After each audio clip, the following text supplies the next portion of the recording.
Okay, well, we have a lot of people, so why don't we go ahead and start?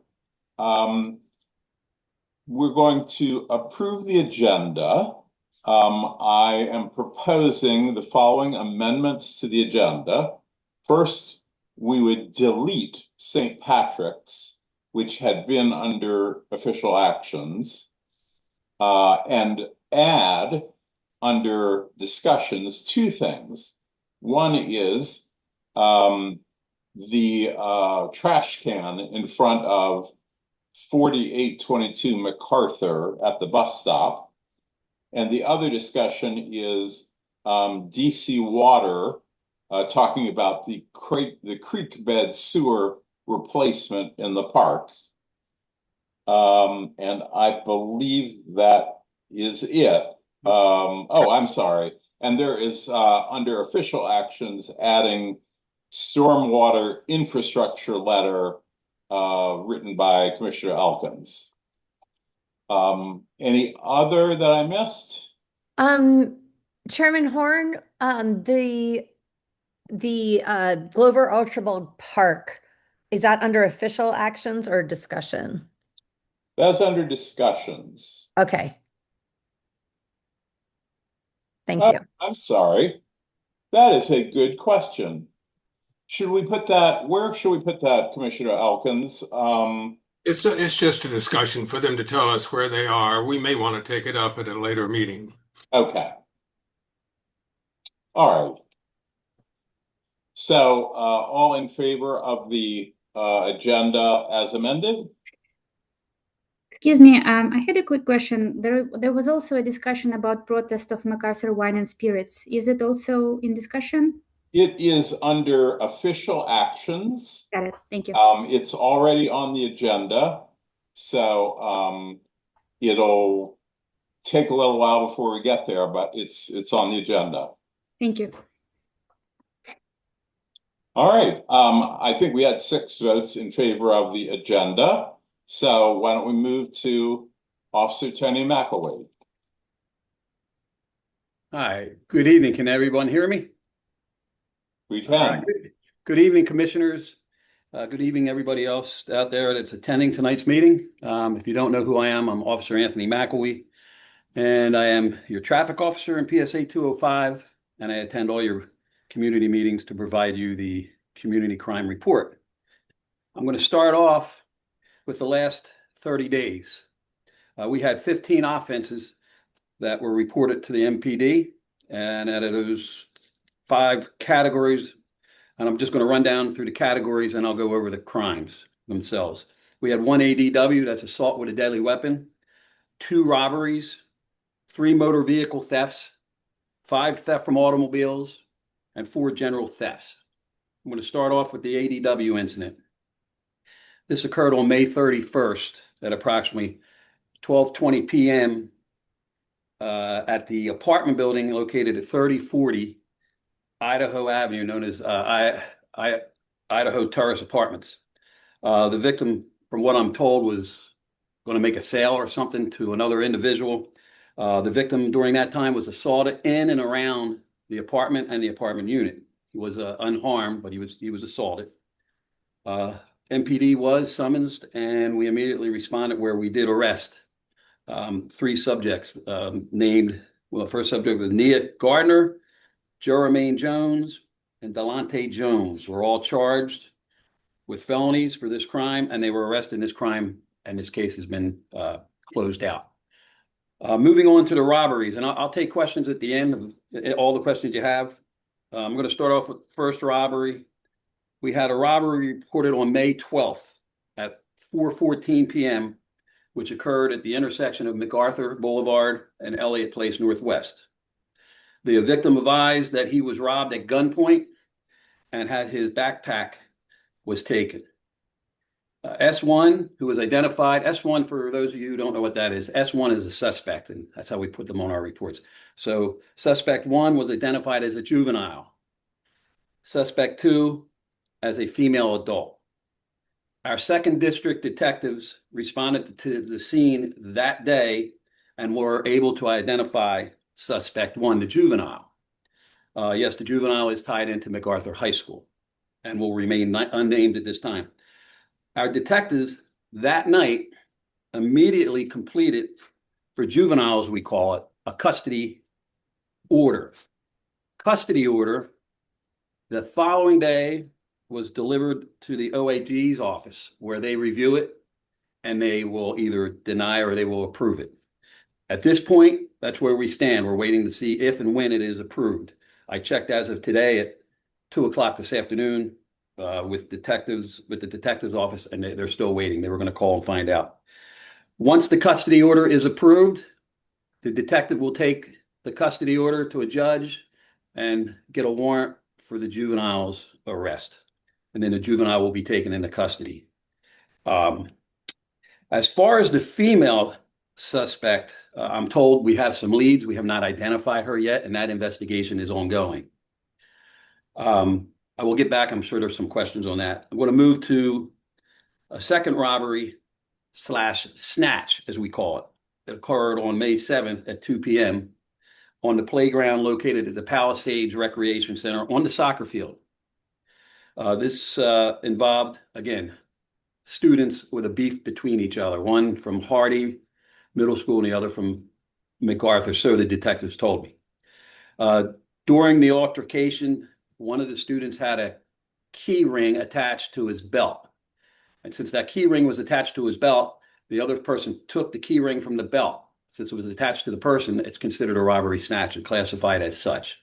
If it was dropped down on the ground, it would have been a theft. So that's where we come up with the robbery snatch, to give you an idea. There were no weapons involved in this particular robbery. Our detectives have identified, again, S1, the suspect one, and they're known. Both the victim knew the suspect knew the victim. So that investigation is continuing. I'm going to move on to our motor vehicle thefts. And we had 3 motor vehicle thefts that occurred. I'm just going to give you the locations and the description of the vehicles. And I have some information that I'd like to put out there just to educate our citizens of how these thefts occurred. 4900 Warren Street, we had a 2016 Mercedes that was stolen, and 4300 Garfield Street, a 2025 Toyota Land Cruiser, and the 2900 block of 45th Street, a 2025 Lexus with SUV with Maryland tags. None of the vehicles have been recovered. The Toyota Land Cruiser and the Lexus were stolen in the same night, and they were stolen by the same subject. So we have evidence left at the scene that we are confident that the same suspect stole these vehicles. Our 2nd District Auto Theft Officer stated that the Lexus and the Toyotas, the keys were not in the vehicles. We believe that the suspects broke into these vehicles. They popped the driver's lock out. They pop a locker to break a window to gain entry into these vehicles. And then they go to the OBD ports. Some of you may not know what they are. Some of you may. You can plug your cell phones in to them, right into the car. This theft is, I'm told by our auto theft experts, it's called alt-tel thefts. So what they do is they'll stick a computer that they bring with them. They'll go in and they'll kind of just get into the software of the vehicle, and they can basically build their own or make their own fob to make that vehicle start over. And that's what we believe they did in these 2 cases. I'm told to put out there that there is a device that you can purchase online to protect you from these OPD ports to prevent these alt-tel thefts. Basically what he told me, it's a thing that you put over it and somehow it secures it so they can't get into it while your car is parked. So I'll put that in the chat box if you're interested in that. We're not seeing too many of these issues around, but from what I'm told, they're confident this is how they got the vehicles, and they've seen it in other jurisdictions like Montgomery County. So we had 5 theft from automobiles that were reported. I'm just going to give you the addresses in case some of your listeners live near these areas. 2700 block of 44th Street, 4700 block of Reservoir, 4800 block of V as in Victor, 1500 block of 44th Street, 5100 block of Tilden Street. 4 out of these vehicles had their windows smashed out to gain entry. 2 of the vehicles involved contractors who were working in the area. And one of the vehicles had its catalytic converter cut and removed. I like to remind everyone that these crimes are preventable. We ask everyone to try and remove valuables from plain view and to lock your vehicles, and of course, report any suspicious persons or people to 911. Other than the tools that were stolen from these contractors, most of the other stolen items involve backpacks, wallets, purses, and commuters that were left in plain view. And the 4 general thefts basically involved incidents such as retail thefts at CVS and unattended items being left unattended and stolen. I'd like to remind everyone, if you go, it's summertime and you all like to go on vacation. I'd like to remind everyone I'm going to put my email in the chat box on vacation checks. So when you go away, you can send me. I'll be the one to check on your house during my tour of duty, and give me an emergency contact number, and sometimes I'll even send you a little email saying everything was okay, or a newspaper was left out. Should have canceled the newspaper. Well, we don't get newspapers anymore, but a delivery was made. Real quick on traffic, and then I'll take some questions. If you're interested, how many traffic tickets we wrote here in the 2nd District last month, we had a total of 309. The bulk of those tickets were stop sign, speeding, and red light running. And I wrote 71 tickets focused on MacArthur Boulevard, especially in the morning at MacArthur High for what we call safe passage, and at the same time high vis, where I conducted speed enforcement in the 15-mile-an-hour zone. And I got quite a few out there just in that alone. Commissioner Elkins, I was at 45th and Lowell, and I had 1. I know you had the last 2 meetings requested extra patrol out there, so I did have 1. With that said, I'm open for complaints, concerns. Very good. I'm going to start with Commissioner Simkowitz, but first let me just, what day was the robbery at MacArthur and Elliott? That was on May 12th. May 12th at 4:14 in the afternoon. Commissioner Simkowitz? Thank you, Commissioner Horn. Officer McElwee, can you tell me the procedure MPD has when trying to arrest or take a child into custody? Well, as I said, in this case, we completed a custody order for juveniles, and we submitted it to the OAG's office. And then when that comes back to the detective that it's been approved, he'll take it to a judge, and then they'll issue a warrant. Now, we don't go into the schools to serve the warrants. We keep school as school. So they'll make other arrangements. I don't want to put all our tactics out there, but that's how it happens in a nutshell. So can MPD make an arrest without speaking to the Attorney General's office? I mean, if it occurs in our view, yeah, if it's a case where we're investigating such as this, then we have to go put the facts, the evidence together, put it on the custody order, and this is what we have. Will you approve it? Sort of speaking. So the MPD has a suspect that you want to arrest. Is that correct? Yes, a juvenile. And Brian Schwab's Attorney General's office has not allowed you to arrest that student. Is that correct? As of 1:15 this afternoon, I checked with Detective Sharpton. He's the one handling the case, and he said that he has not heard yet back. So the kid that's would be under arrest has been out, living among us. Is that correct?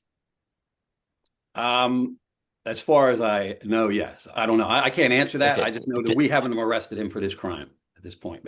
We're waiting for the custody order. Okay, thank you. I asked my fellow commissioners to bring in the Attorney General, Brian Schwab, and ask him why, in this case and in other cases, that the juveniles are not being arrested and taken into custody when this is rather perhaps one of the most serious crimes that there is, possession of a gun and a robbery. We can't do it obviously tonight, but I asked that the commissioners place that on the agenda for the next meeting that we have. Yeah, understood. It's a big deal. Any other commissioners want to address this before I ask Mr. Fisher? Yeah, Commissioner Duncan? I plan on sending an email to AG Schwab tonight because this person, I think, has a gun, so they need to be off the streets. Yeah. Any other commissioners, or shall I go to Mr. Fisher? All right, Mr. Fisher. Thank you. And Officer, thanks for being here. I have a question on teen meetups. There was one in our neighborhood on Sunday, May 24th between 10 and 11 at night. There were, I don't know, 50-ish kids sort of roaming around for about 45 minutes, into people's property. I was verbally threatened. Luckily, it didn't get out of hand. I don't know if it was you, one of your officers was there, and I felt bad for them because they were trying to corral 50 or 60 teens milling around. So I'm just wondering a couple of things. One, are, are you seeing any other teen meetups in our area, or was that the one? And secondly, what are your plans over the next months with kids out of school and the teen meetups coming our way? Thank And you. can I ask where? Yes, this was in Charleston Terrace and Indian Rock Terrace and Kenmore. So it's right off of Foxhall and Reservoir. So a block or two off of Foxhall and Reservoir towards the reservoir and towards the CVS. All right. It was a, totally residential neighborhood. There are no stores here, et cetera, et cetera. Okay, thank you for that. As far as that particular incident, if you have a problem like this, please call us and we'll respond and we'll address it accordingly. I was not on this particular situation. Was this during the daytime? No, it was 10 o'clock, between 10 and 11 at night. Okay, yeah, I didn't hear anything about it, so they must have dispersed it without incident. But when we do it, we don't, as far as I know, we haven't had any meetups like that in PSA 205. And this is the first I've heard of this. So if you do have disorderly individuals, as we refer to them when we get them as a 911 call, we'll certainly come out to address it. And if it needs more police presence, we'll certainly step up the police presence. I can't really get into our game plan because honestly, I'm not part of that, but there's always something in place. And when I hear that, take my email down there. You can give me a call or email, and I'll send that to you. Great. But if we do see criminal activity, we view it firsthand, and we will certainly take appropriate action. Yeah, and I did call, and there was a response, which was great, and the officers were there. It was just a matter of potentially getting out of hand, and luckily it didn't get too out of hand. These were kids, I'm sure, who just finished up their school on Friday. They were, doing stupid stuff, and again, hopefully there isn't too much of that, during the off-school season as well. Thanks. You're welcome, and thank you for bringing that up, Mr. Fisher. Other questions for Officer McElwee? I see none. So thank you so much. Okay, and I want to just wish everybody, I know I'm going to be out there on the parade route July 4th, so come on out. We'll have a good time. And if anybody has any questions, again, I'm going to put my email in the chat box. Until then, stay safe and have a great 4th. Thank you. Moving to the MOCR, Owen Cox is here, I believe. Good evening, everyone. My name is Owen Cox. I'm the Ward 3 liaison for the Mayor's Office for Community Relations and Services. I just have a couple of quick announcements. Thank you, Officer McElwee, for mentioning the Palisades Day Parade coming up. We're all excited for that. There's also this Saturday, we're having Glover Park Day at Guy Mason Recreation Center from 11 a.m. until 5 p.m. And then this Sunday, the 7th, will be Cleveland Park Day, which will be from noon until 5 p.m. So please, if you're in the area, stop by. There's a bunch of different activities. I think that Glover Park Day will have a dunk tank, which will be fun. and there's some activities for kids, and it should be a lot of fun. So please come out and enjoy the nice weather before it gets too hot. That's it for me, unless there are any questions. Any questions? I see none. Thank All you right. very much. Councilmember Fruman's office. I think I saw Ms. Charles. Yes, same here. Hi, everyone. So from Councilmember Fruman's office, the updates are generally budget related. Council is currently in the final stretch of the fiscal year 2027 budget process, and Councilmember Fruman wants to emphasize that it is a particularly challenging fiscal environment and that the district faces slow revenue growth and rising costs. But despite these constraints, the council's priority remains protecting core district services. Of note, for the upcoming schedule, June 9th, next week, is the first budget vote, and June 23rd is the second vote on the budget. Councilmember Fruman encourages residents to track the progress of the budget and view committee reports on the official council website at dccouncil.gov. His office continues to welcome your input on his priorities and your priorities, particularly concerning early childhood educator, pay equity fund, childcare subsidies, universal paid leave, and other critical social safety net programs. For more detail on his committee work, please feel free to check out the latest Ward 3 newsletter. And then as far as upcoming community meetings, there are two important meetings taking place later this month. One is the Chevy Chase Library and Community Center modernization. So DCPL and DPR are hosting a design kickoff meeting on Tuesday, June 9th at 6:30 p.m. at the library on Connecticut Avenue, 5625 Connecticut Avenue. This is an opportunity to meet the design team, review the project timeline, and share any feedback on the features you would want to see. And further details on the meeting will be available at dclibrary.org. And then lastly, there will be a DPR Ward 3 construction meeting. So there will be an update scheduled for Thursday, June 18th at 6 p.m. On all DPR Ward 3 construction updates. And residents can register for the session at wardupdates.splashthat.com. And I'll put that link in the chat because it's a little bit unique. But that is all from our office. Very good. Are there any questions? Seeing none, from American University, Jason, are you here? Yes, I'm here. I'll just turn my camera on. Hello, everybody. Thanks for giving me a moment to speak here. I'll be brief, just a couple of updates from AU, but an important one as our leadership at the university is undergoing a little bit of change. Jonathan Alger, our 16th president, has stepped down as I believe that took place on Wednesday. Wednesday of last week.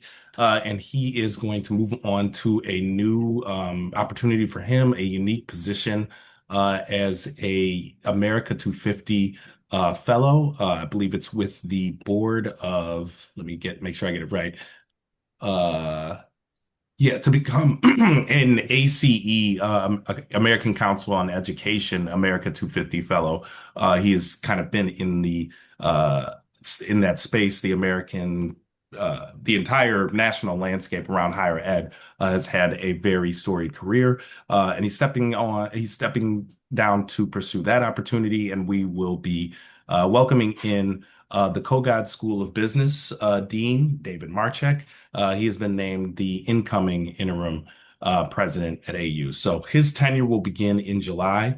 There's a couple things to learn about the leadership transition with David Marchek. He has been at AU for, I believe he's our longest tenured dean at any school.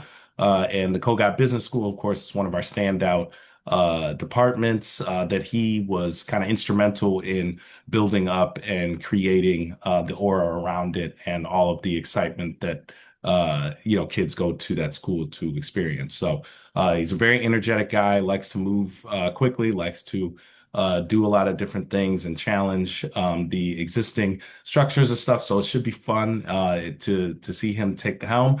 But as far as the things that all of you have been accustomed to, if you've been following us in our strategic plan and our Meet the Moment campaign and America 250, those things will be remaining with the university. So his tenure will begin in July, and can learn more about that. I'll leave a little link to the selection and the leadership process in the chat.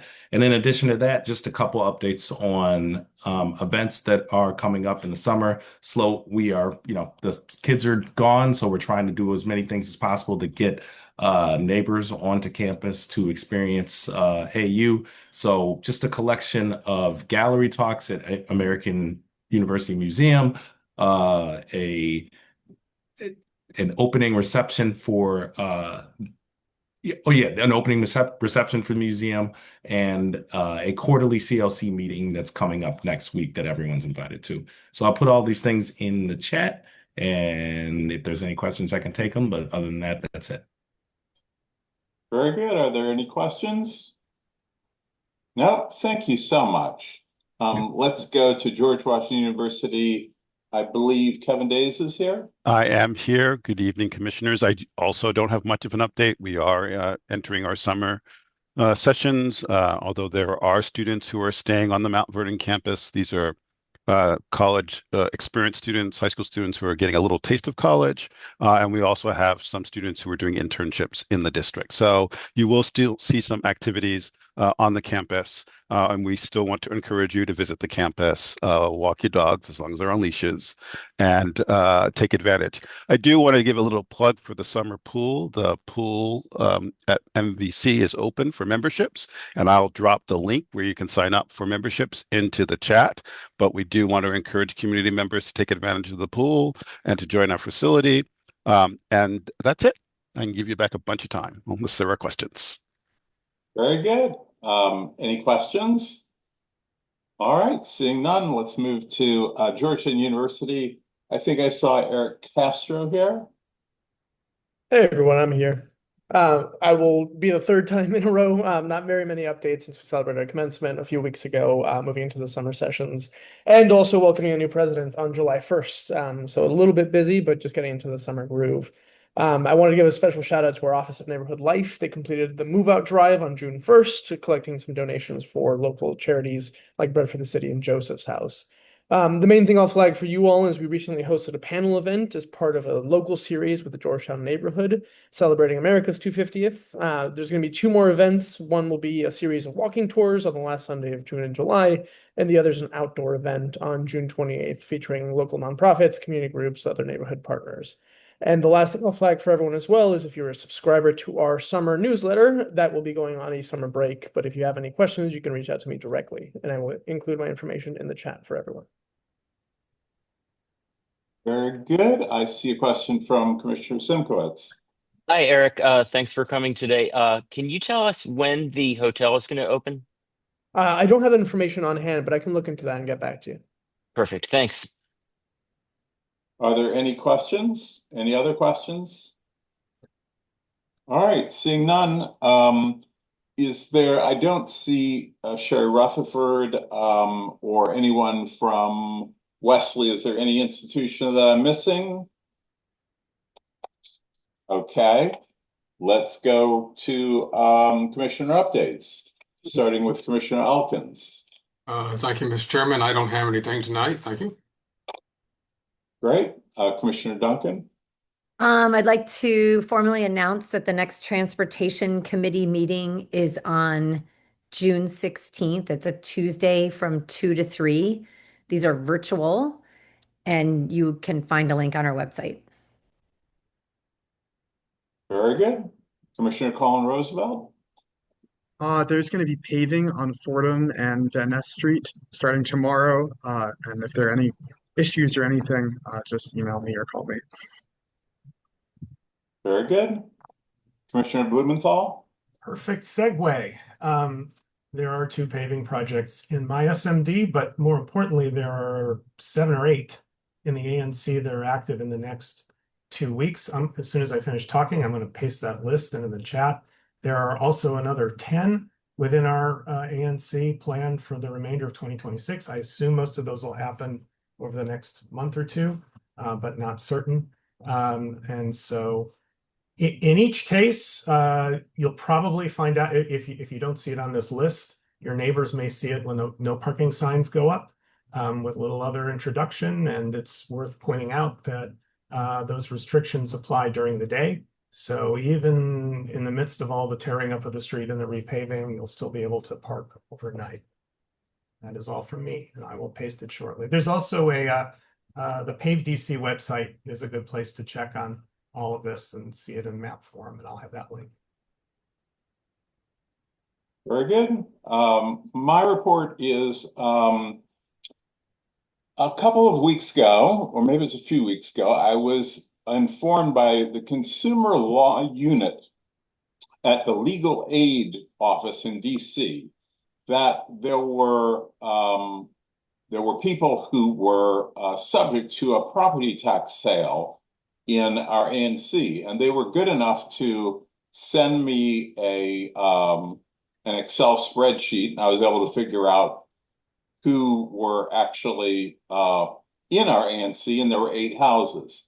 So I made a flyer, and I went around to these 8 houses, and I was able to reach 6 of them. So they were able to solve their property tax problems. It was mostly people who thought that they had paid their tax, and for one reason or another, it wasn't recognized as paid.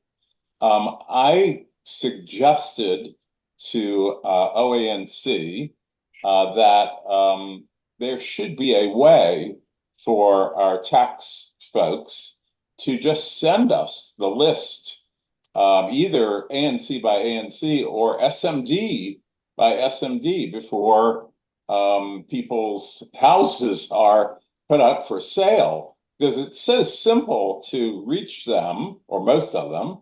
It's so simple to reach them and say, you've got a problem, and they fix it.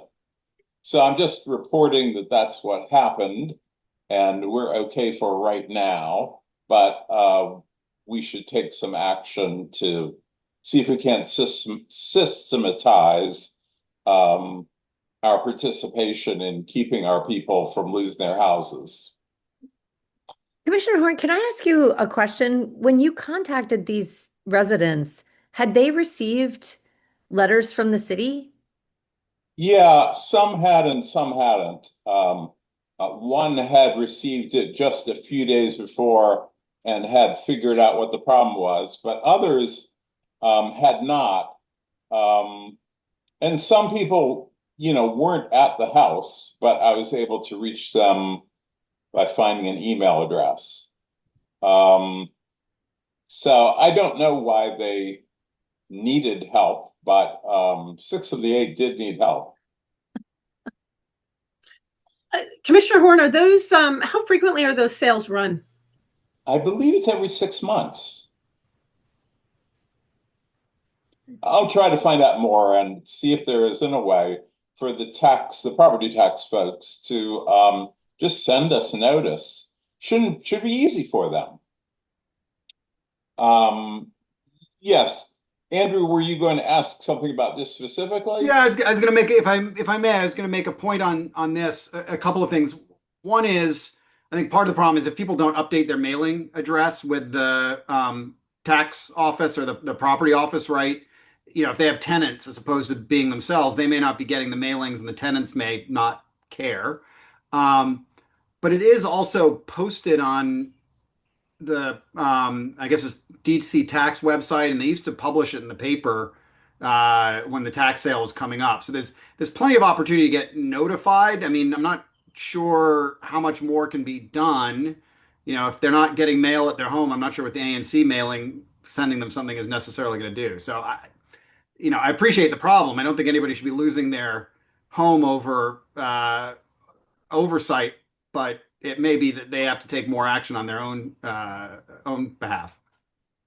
Okay, well, I will thank you, and I'll look into it further and see what the deal is. Commissioner Nowak. My update is brief and will not surprise anyone. I am here to give you my monthly PSA about the DC TAG program. Our tuition assistance grants are available to just about every DC high school senior and college student who is attending a state university around the country. And there is another grant for HBCUs. This year, for the first time, the grant has been increased from $10,000 a year to $15,000. And the application process is pretty easy. Once you have filed a FAFSA, it's pretty quick to do the DC tag. So I encourage everybody to do that. It officially closes in August, but it will close if the money runs out before then. So I encourage constituents to file sooner than later. Commissioner Zemkowitz? The Foxhall Community Citizens Association will have its annual Foxhall Day this Saturday from 11 to 1 in Hardy Park. Very good.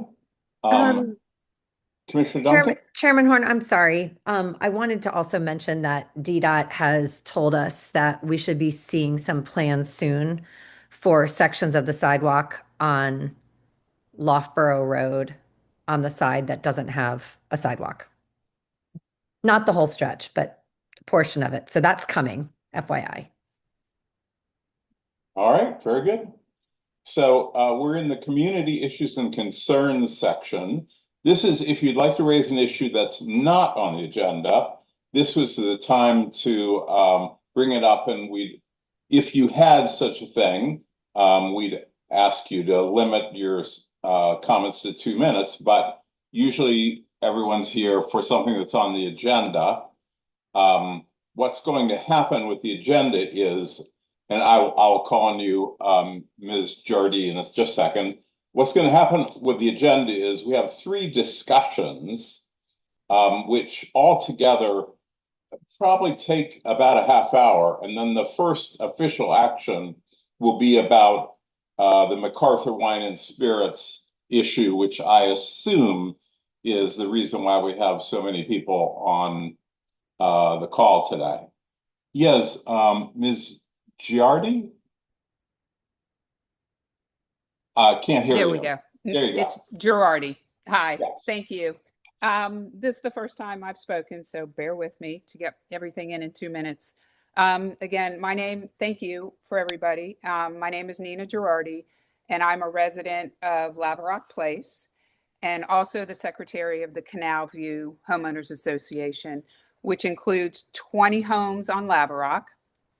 Laverock is a clearly marked private street that borders the eastern side of MacArthur High School and runs parallel to the entrance. I'll touch on some problems on Laverock regarding the high school, and I'm begging for someone in our local leadership to help get these problems under control. First thing is the students. They come and they hide items on our street. They scope out open garages. They cut through the yards, hang out on our street. We've had some drug dealings. These happen after school is in session. Why are they not in school? Second issue is the parents. Parents refuse to use the drop-off, pick-up within the school. When asked to move, they threaten, they verbally attack, they get out of their cars to confront me, and they have actually taken their dogs out of their cars and relieved them in our yards. They block the entrance to MacArthur, just to name a few things. The potential for the violence, we've stopped asking these parents to move. It's ridiculous.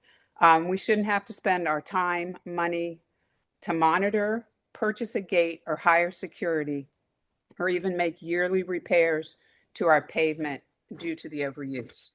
The next issue is the electric bikes and scooters. I know they leave them all up and down MacArthur, and they leave them near the street, the entrance at our street, but they will actually leave them on our street, blocking the entrance and the exit, where the residents have to actually get out of their car to move them so they can either leave or enter our street. Honestly, we've had numerous discussions. We're kind of beyond the NIMBY stage in this. This has become a safety issue to both our persons and property. We didn't work this hard and pay taxes to have a nice home and a neighborhood and then fear for safety of ourselves and our neighbors. I know there's only 5% of the students who cause the most trouble, but we're a small area and these students cause a big ripple through the once quaint area surrounding our school. We were told the school would be a good neighbor, and clearly this is not happening. Address the crime, address the lack of control of these kids, and please help us protect our neighborhood. Thank you very much.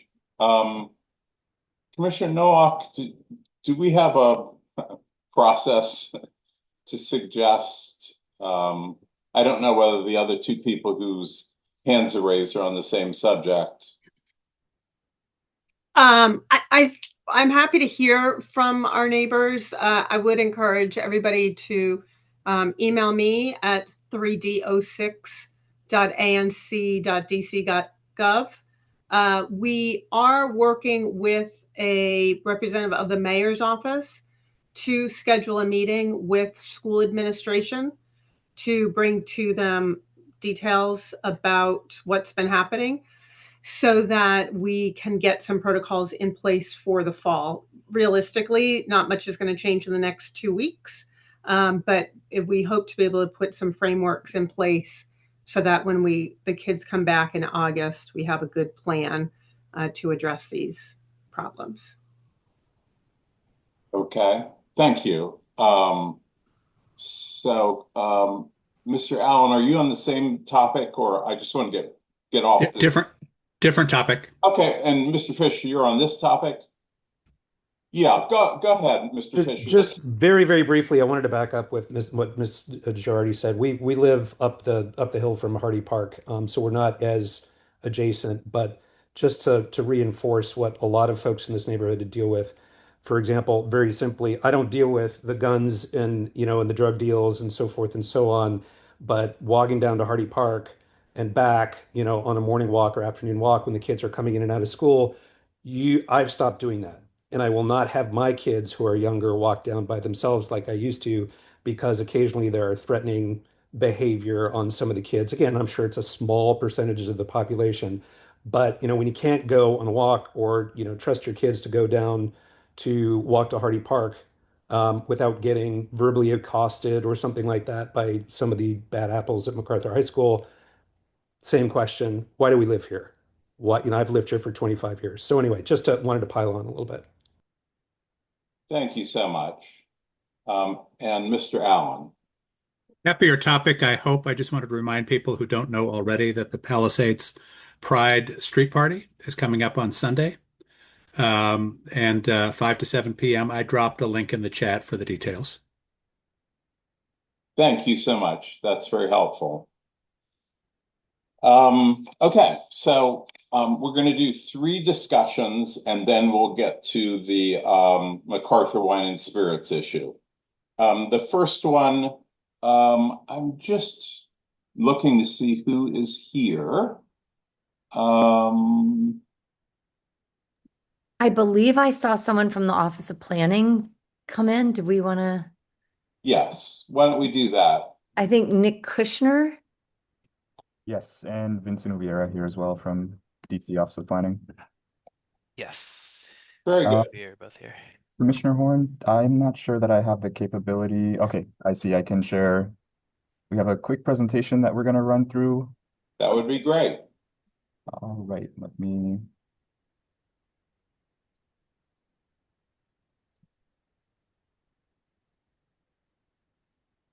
All right, can everyone see the presentation? Yep. All right, perfect. Yeah, thank you so much for having us. My name is Vincent Vieira. I am a community planner here with the DC Office of Planning and the Neighborhood Planning Division, and I'm joined by my colleague Nick Kushner, who is on the Citywide Systems team, and he is part of the DC 2050 project team.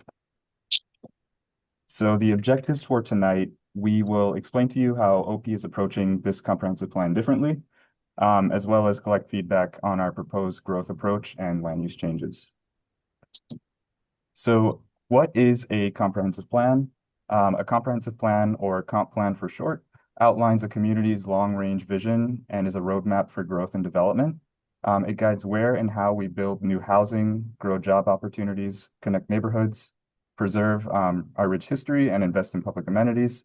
It includes policies and priorities for land, which guide the use, density, and form of buildings within the district, directly shaping the city as it changes and develops in the future.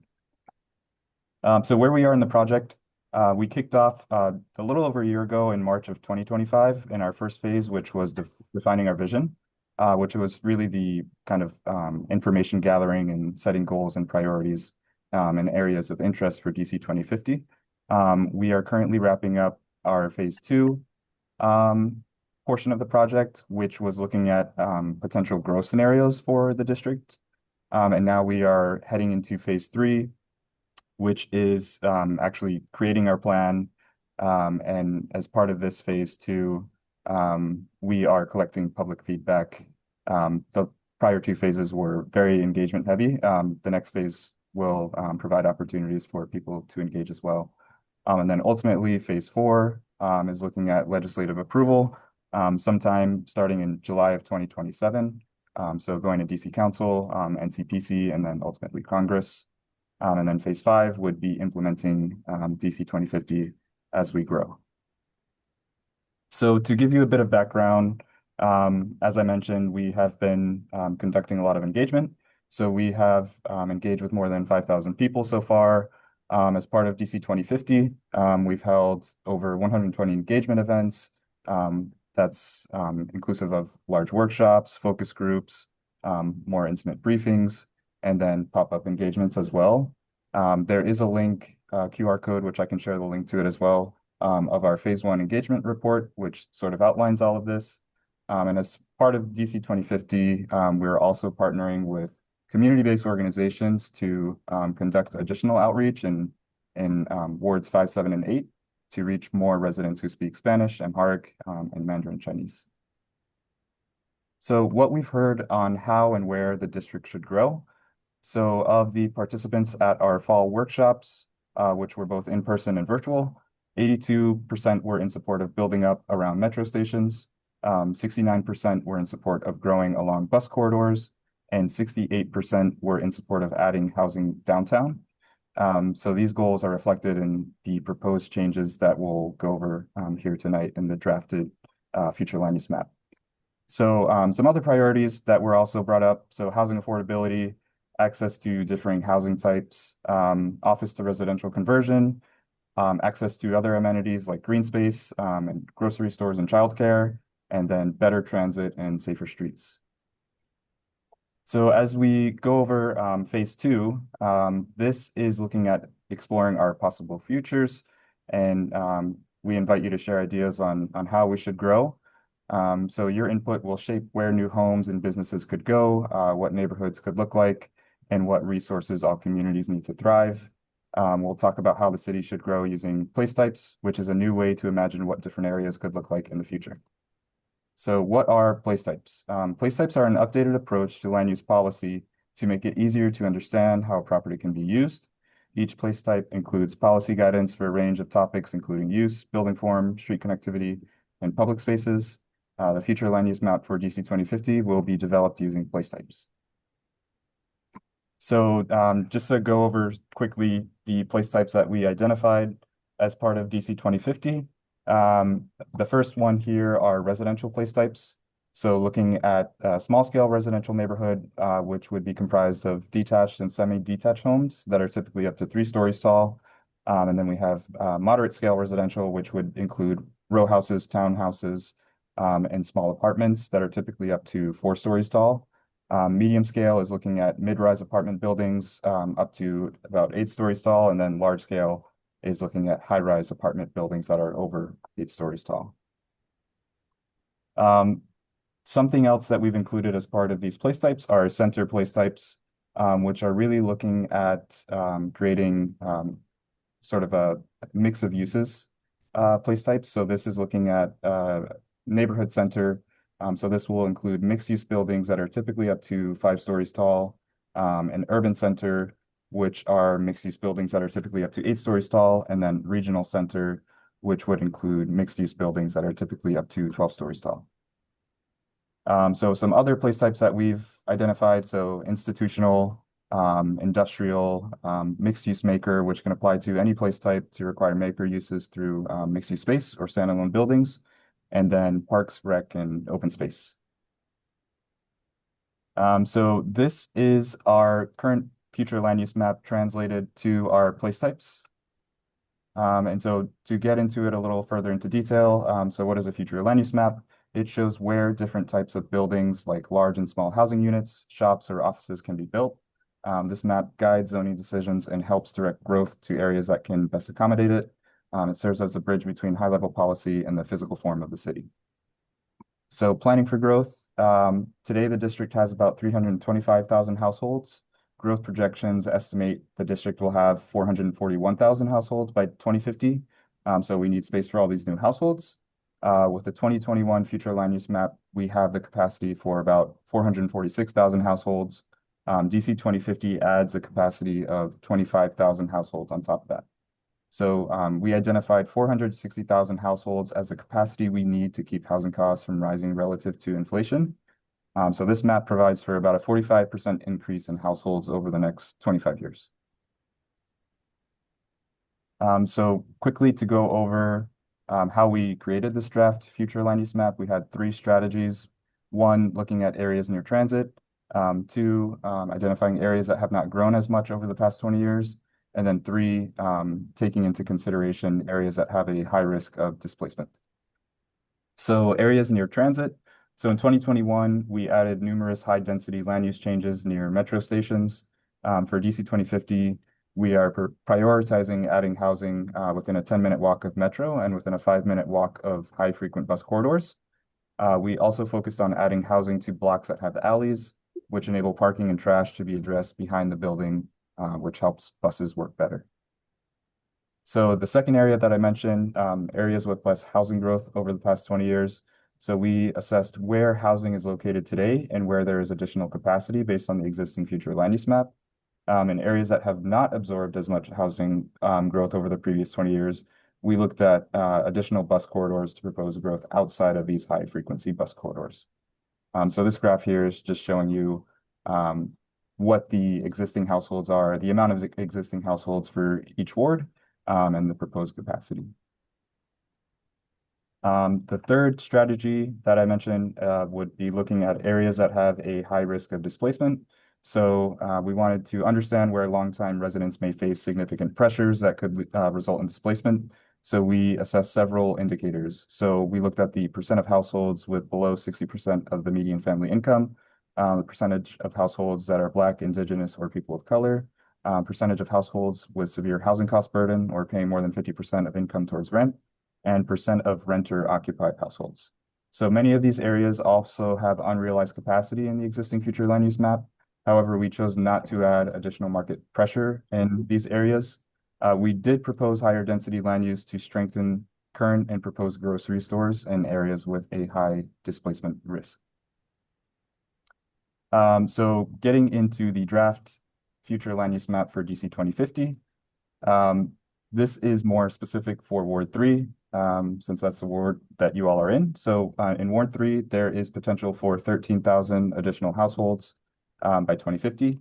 60% of these households in the ward will be within access to high-frequency transit, an increase of 6% from today. And 53% of homes in the ward are family size or 2+ bedrooms. And by 2050, Ward 3 will add 2,430 dedicated affordable units through a combination of inclusionary zoning and redevelopment of DC Housing Authority properties. So this map here identifies some of the change areas that we have in our current future land use map. So the reason why I'm here today too is to let you all know about our virtual workshop, which is a great opportunity for you to provide your feedback. I'll drop a link in the chat, but you can scan the QR code here. We'll share the presentation with you as well, so you can do that. And it will take you to a workshop that walks you through step-by-step one of the in-person meetings that we had back in March. It's a great way, like I mentioned, to provide feedback and to help us refine the draft map.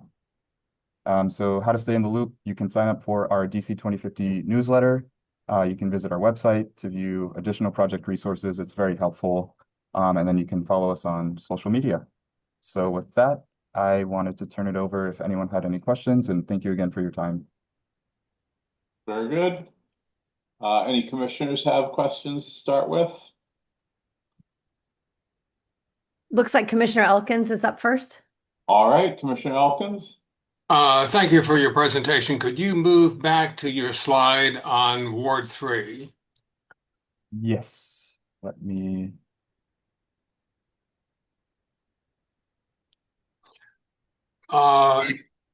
Yeah, thank you. ANC 3D has three sections there that show increased density in the plan. In change area 3.3, that's along Massachusetts Avenue, where a number of single-family houses would now be that those properties would now be available, as I understand it, to what you call moderate development, which would be row houses or small apartments. The same along New Mexico Avenue, which is down in the lower right-hand side of that same change area, and then along Massachusetts Avenue in change area 3.5. So if you own a house in one of these areas that's shown in yellow in a single family zoning now, and let's assume the zoning changes to reflect this plan, what does this mean in terms of how many people might be living in that property if that property were developed? What's the maximum number of people who could be living in a unit, in a small apartment, for instance? I've had a number of neighbors, some neighbors ask about that, and I'm not able to give them an answer on that. So right now, it would be a single family house, and let's say next door would be an apartment building. How many people might be living in that apartment building under your plan? So I could jump in here, Commissioner Elkins. Thanks so much for your question, and good to see you again. I know you were at the um, one of the presentations we did last month. So this is a really good question. We haven't landed on a potential number for what like how many units that means. What we are talking about is having, like, right now in zoning for a lot of our zones, there is, like, for instance, in the RF zone, there is a 900 square foot kind of allowance per unit based on the lot size. So there is kind of a provision tied to lot size that would designate how many units would be appropriate for a particular site. So we're considering something like an up to so many, but contingent on lot size. What can the kind of massing and bulk accommodate to still be in kind of accordance with the other lots around it and complementary to those other lots, and not feel like a very kind of disjointed and inappropriate, like, hulking structure that comes in right next to single family homes. So as Vincent mentioned, we are working right now. We're moving into that phase 3 of the plan. So we'll be working to draft much more specific policy to each one of these place types, which will guide exactly that, how these place types transition from one to the other. I think it's also important just to note kind of the zoning piece is a separate process that follows the comprehensive plan. So the comprehensive plan will come out with guidance in the fall. We'll have a robust engagement. We'll come out to every ANC and present. We'll have a public comment period, and then we'll take feedback into those the draft policies that we put out in the fall before we submit a plan to the DC Council next summer. That plan, then once approved by Council, and they'll have hearings, there'll be opportunity to testify at that, will then be adopted. And at that point is when a potential zoning amendment could be proposed. And then that goes through the separate zoning amendment process. So there's a public hearing, there's notification, ANCs can weigh in there as well. So we are still a long way in kind of working collaboratively to refine and kind of come up with what these policies will look like. But we want to make sure what we're really focused on is allowing for greater density, some greater massing, and some greater number of units in these areas, but doing it in a way that is respectful and responsive to the environment that this development is coming into, right? So we don't want to create a very disjointed feel in this new development.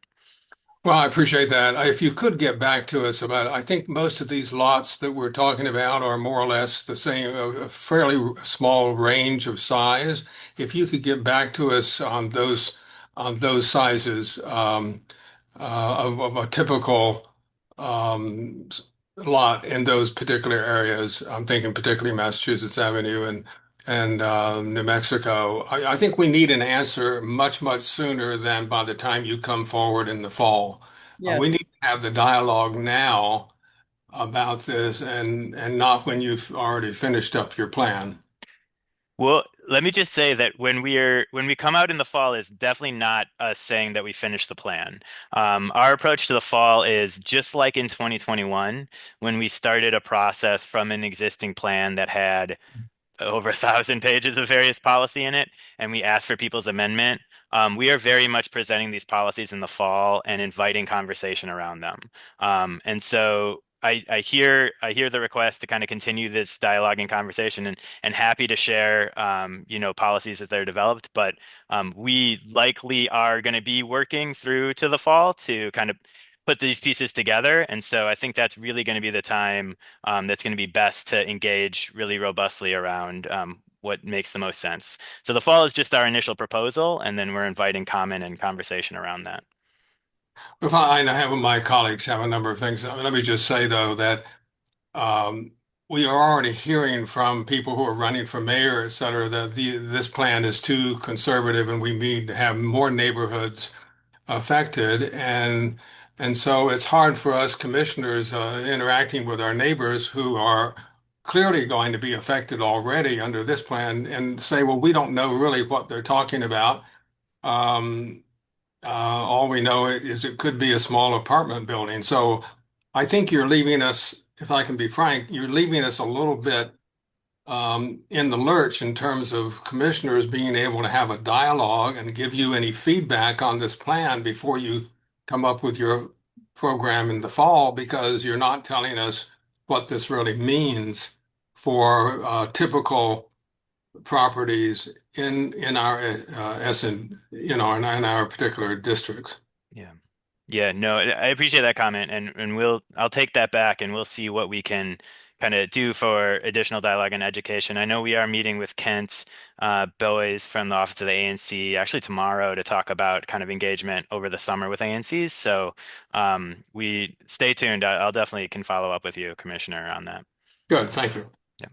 Thank you, Mr. Chairman. All right, Commissioner Cologne Roosevelt. Yeah, I echo a lot of the same concerns that Commissioner Elkins said. Also, I'm wondering how you plan to integrate increased transit to these areas with these like rezoned areas with more density, because I think Massachusetts Avenue and MacArthur Boulevard both suffer from a lack of bus service. And I know WMATA is an independent agency, but hopefully, if you are upzoning these neighborhoods, there is some plan to increase transit so we don't just have to have so many more cars in these neighborhoods. Yeah, definitely. I mean, that's something we have had a lot of conversations with our partners, both at DDOT and WMATA. Both are very supportive of kind of growing along the lines which already have some infrastructure to support transit. So that's why we've really focused our growth both along the high frequency routes today, but also those routes that are maybe 20-minute headways today that could see an increase in frequency in the future. What they've expressed to us is it's much easier to plan for additional density on a route that already has the infrastructure for frequent transit, and where you're just extending that service and making it more frequent than trying to plan around a whole new route and not having the right street width and things like that. So we are continuously in conversation with them around these approaches. So, do you think that if these changes are implemented, if this is like the final map, WMATA will at the same time add more transit, or will they sort of wait to see how it develops actually, or will they add more transit beforehand? No, I think land use is going to lead transit investment. So I think Okay. the land use change happens, housing comes in, and transit follows.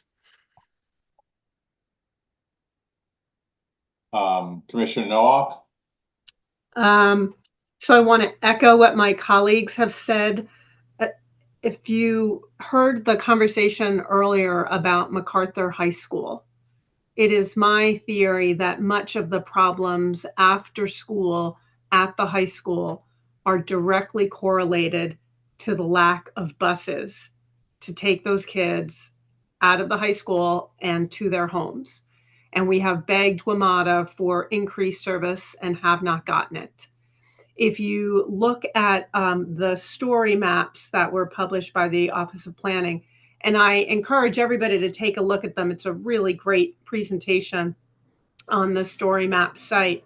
But a couple of things that I noticed on it was that the development would be within the high frequency transit areas, but that specifically Massachusetts Avenue and MacArthur Boulevard are noted as not having high access to transit. So I'll stop there on transit. The second thing that I noticed was the reference to food deserts. And all of SMD can accurately be described as a food desert. And so if you're bringing more people into an area that doesn't have grocery stores, that's going to cause a problem. You compound that with them not having access to good transit to take them to a grocery store. And another tidbit that I picked up is 1 in 3 families in the district does not own or have access to a car.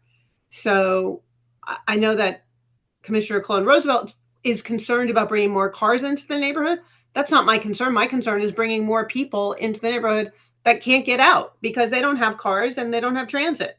So I just think it's a recipe for disaster unless we can get a linkage with WMATA. When you said that land use drives transit, that translated to me as there's a lag time, and we're going to have to battle with WMATA as we have been doing related to the high school. And so we're going to have now new residents that are effectively trapped in these areas without access to food or transit. The last point I'll make is related to family housing. And one of the other things highlighted in the story map is that families are unable to find larger units or homes that will fit their families that are more than 2 people. Clearly, that's something in which Ward 3 excels. If you're looking at all these single family homes, they're probably 3, 4, and 5 bedroom homes. So to take them out of the mix and put in multifamily units, we're looking at potentially the loss of that larger family housing stock. I'll stop there. Thanks.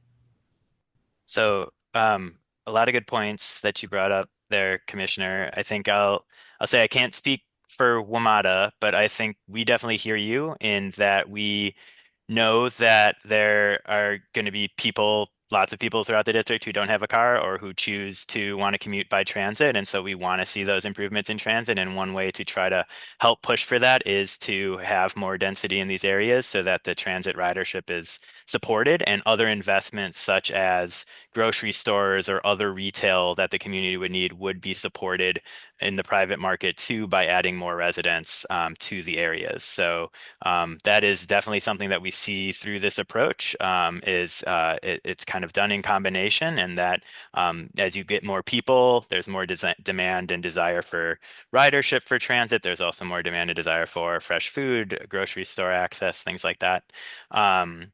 I think as far as your point on family size units, definitely hear that. I know Ward 3 has a lot of great family sized units, also has some of the larger lot sizes in the district. And so we think that there is some opportunity to look at how can we kind of multiply that amount of family sized units so that maybe it isn't, you're right, like a 4 or 5 bedroom house, but maybe it's 2, 3 bedroom units instead. And so you're inviting another family into there. So thinking about kind of downsizing somewhat some of the larger family-sized homes and providing more affordable opportunities for something that's in that 2 to 3 bedroom range.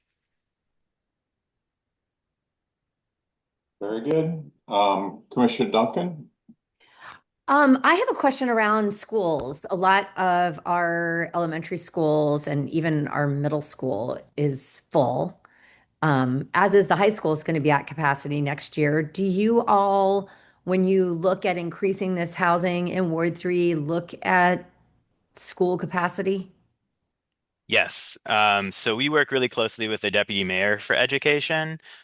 So we actually just met with them the other week, where we talked through kind of this proposal, and they brought up, similar concerns. We work with them on their enrollment projections every year, which is calculated by our projected growth estimates and particularly the family-sized units that would be produced. And so they know far ahead of when kind of the families are actually there, because of course we propose a land use change.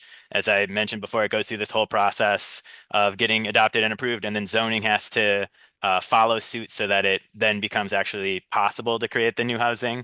And so we are coordinating with them now, and will continue to as they update their facility master plan. The decisions on kind of where to locate and kind of the final determinations on site specifics for how to expand particular schools or identify new schools is managed through the DME with their DCPS cluster.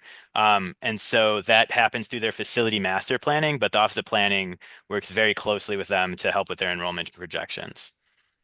So then thank you. That tells me that someone is at least thinking about it. Looking, let's say, for example, down MacArthur Boulevard, some of these increased density areas that you have here are actually clustered around our mixed use areas that are like we have an area that's MU4, we have two areas that are MU3. Um, if if if the community got together and we may want to extend the mixed use here and there to maybe bring in a grocery store, in 25 years, is that something that would be part of this plan, or is this what you're proposing here, just residential? Or like No, how do we get the MU in there? yeah, no, I mean, that's a great question. So as Vincent mentioned, we are inviting feedback on this draft proposal. This is just our first future land use map draft proposal. There is the virtual workshop, which I put in the chat earlier. That's open through this weekend. We will also be taking feedback much more for a much longer period of time in the fall when we've kind of have the full suite of policies and a revised approach to this. The ANC, though, and anyone can email any comments to dc2050@dc.gov at any time through the process. If you have specific areas or just a general comment, like you'd like to see some of the residential that we're proposing be more of a neighborhood center so it could accommodate retail. We are definitely very open to any suggestions on the map, whether general or specific. We're taking all that into account, and we will be making revisions to the map both in the fall and then from the fall to the final kind of proposed map to the DC Council. So there are definitely a couple more cracks at seeing changes to this map, but that's how that would be reflected. It would be likely changing some of that to a neighborhood center, extending the neighborhood centers that are there already. All right, let's go to Andrew Heimer. Hi, thanks. Thanks for the presentation. This is really helpful, and kudos to you and the others in this sort of broader project of sort of thinking comprehensively and longer term. I mean, I think you've heard and you'll hear probably from others about this part of Ward 3 being a lot of single family residences, but one of the things you may not hear as much about, but is a problem also, is a lot of traffic. And I think it's worth really thinking about how DC itself can folks are going to live in DC, or they're going to live in Maryland and Virginia and commute through DC if they're still commuting into the city center. So, it's one or the other. We're going to be, probably looking at increased density or looking at increased traffic, both of which are hard to swallow, but important to recognize could happen. I wanted to have a couple of questions. I'll ask them both together just in the interest of time. The first is sort of a clarification of what this sort of the timeline looks like. I mean, and in a bigger picture. But as I understand it, you've got this process, which, a couple of years from now, you'll present something presumably to the DC Council. They'll adopt it or modify it, whatever it is. That's only the first step. Then there would be a subsequent rezoning step. This doesn't do that automatically. The rezoning would be through some process, and maybe you can describe a little bit about what that process would be. And even then, even if a property, if my house, for example, is upzoned, and I live right off of New Mexico Avenue, so right along that line of bubbles that you've got on your map. If it's upzoned, it doesn't mean that I'm going to have an apartment building on my property. I mean, I would have to sell it to someone who wants to convert that property into an apartment or a townhouse or whatever is ultimately allowed. I mean, tell me if I'm right or wrong on that. So it's not sort of instantaneous. Even when the zoning gets changed, if that happens, it's going to be a long-term process of potentially houses being converted into apartments or townhouses, whatever it is, but it's not sort of an immediate thing, and no one's going to be forced to do that. So those are sort of the, like, could you clarify question, and then the more specific question I have is, as I said, I live just off of New Mexico, and I'm interested in the decision, or at least in this initial drawing map, and it's not just New Mexico, but also Mass Ave and MacArthur, where it's not just the houses fronting on the sort of the major transit corridor or whatever your term is, but also in some cases, half a block off or maybe a full block off. What the thinking is in terms of including those in a potential upzoning versus just those that, front on the major corridor. Yeah. Thanks. So no, great questions. So to clarify the first piece, you're exactly right. Like, nobody is going to be taking your property from this proposal. Nobody is going to be demanding that anybody sells anything to make to a new developer that comes in and makes any change. And that is after the whole process of zoning going through its process and actually getting approved to make the change possible. I think what we're focused on is creating the opportunity for possibility. And so it is not forcing anyone to do anything. This plan, if it gets adopted, we're targeting early 2028 for the comp plan adoption. That's when these new policies and this map would be legislation. So that at that point, either the Office of Planning could come forward with proactive zoning amendments, maybe in a omnibus package, and that could propose updating the zoning based on the new guidance that's provided for the place types. It could also, the other way that zoning can change is through a developer coming in and proposing.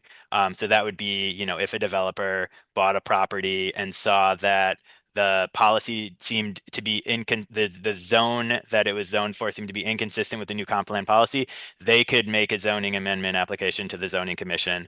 That notifies all the properties within 200 feet. People have a chance to weigh in and testify before the zoning commission, and then the zoning commission would vote on that change by the developer. So those are the two primary ways that happens. ANCs can also request zoning amendments as well. And so that's the first part, just to clarify that piece. I think for the looking outside of the corridor, we tried to limit it about a block or two blocks outside of the corridor, not just directly, and sometimes it is directly on, and a lot of that was dependent on whether there was an alley separating right behind. We wanted kind of a clear delineation of space. And so we were looking through, and some of it could just be, like not um, things with like the fuzziness of the GIS where like we actually didn't intend to have an extra block or an extra house or two on the corner, but it just kind of was captured through the layered map. But predominantly we've kept it either on the corridor or to the nearest kind of street that separates. And one thing we're trying to do is have more like block specific policy, so it's not parcel by parcel, but a block can have some consistency if there's not a clear demarcation, like a alleyway that separates that block off. So that's just kind of If I could just the follow up on that. So, yeah. so those kinds of specifics, I mean, you might work them out and slightly adjust this, but also during the rezoning process, there might be opportunity to say, wait a minute, this is, three houses off and doesn't seem to fit in the context of the neighborhood or whatever it is. Can you not include that? Yep. Yep. Okay. Thank you for this clarification. Yep. Okay. I would encourage people to look at the comments section because there's a lot of interesting comments. Mr. Fisher? Yeah, thank you. And I appreciate all the work. This is very hard. And so really appreciate all the hard work and they're going to be unhappy people, they're going to be happy people and so forth. So first of all, I appreciate that. Um, I, let me try to knit together a couple of the different themes that I think you've heard, at least that are concerned in some of the areas. And I guess my overall meta comment is I find it very hard to equate the MacArthur Boulevard corridor with the Wisconsin, Connecticut, and even Mass Ave corridors. Those corridors have a lot of commercial property and zoning. The streets are much bigger and so forth. MacArthur, setting aside the transit issues for a moment, MacArthur Boulevard can't handle the type of traffic that I think you're trying to put in here. The housing that I think could go in, again, if it's developed, would have to have some form of parking. I don't know how that happens, particularly because a lot of the topography that you're dealing with on both sides of MacArthur is very steep. And so consequently doesn't lend itself to an easy solution for parking.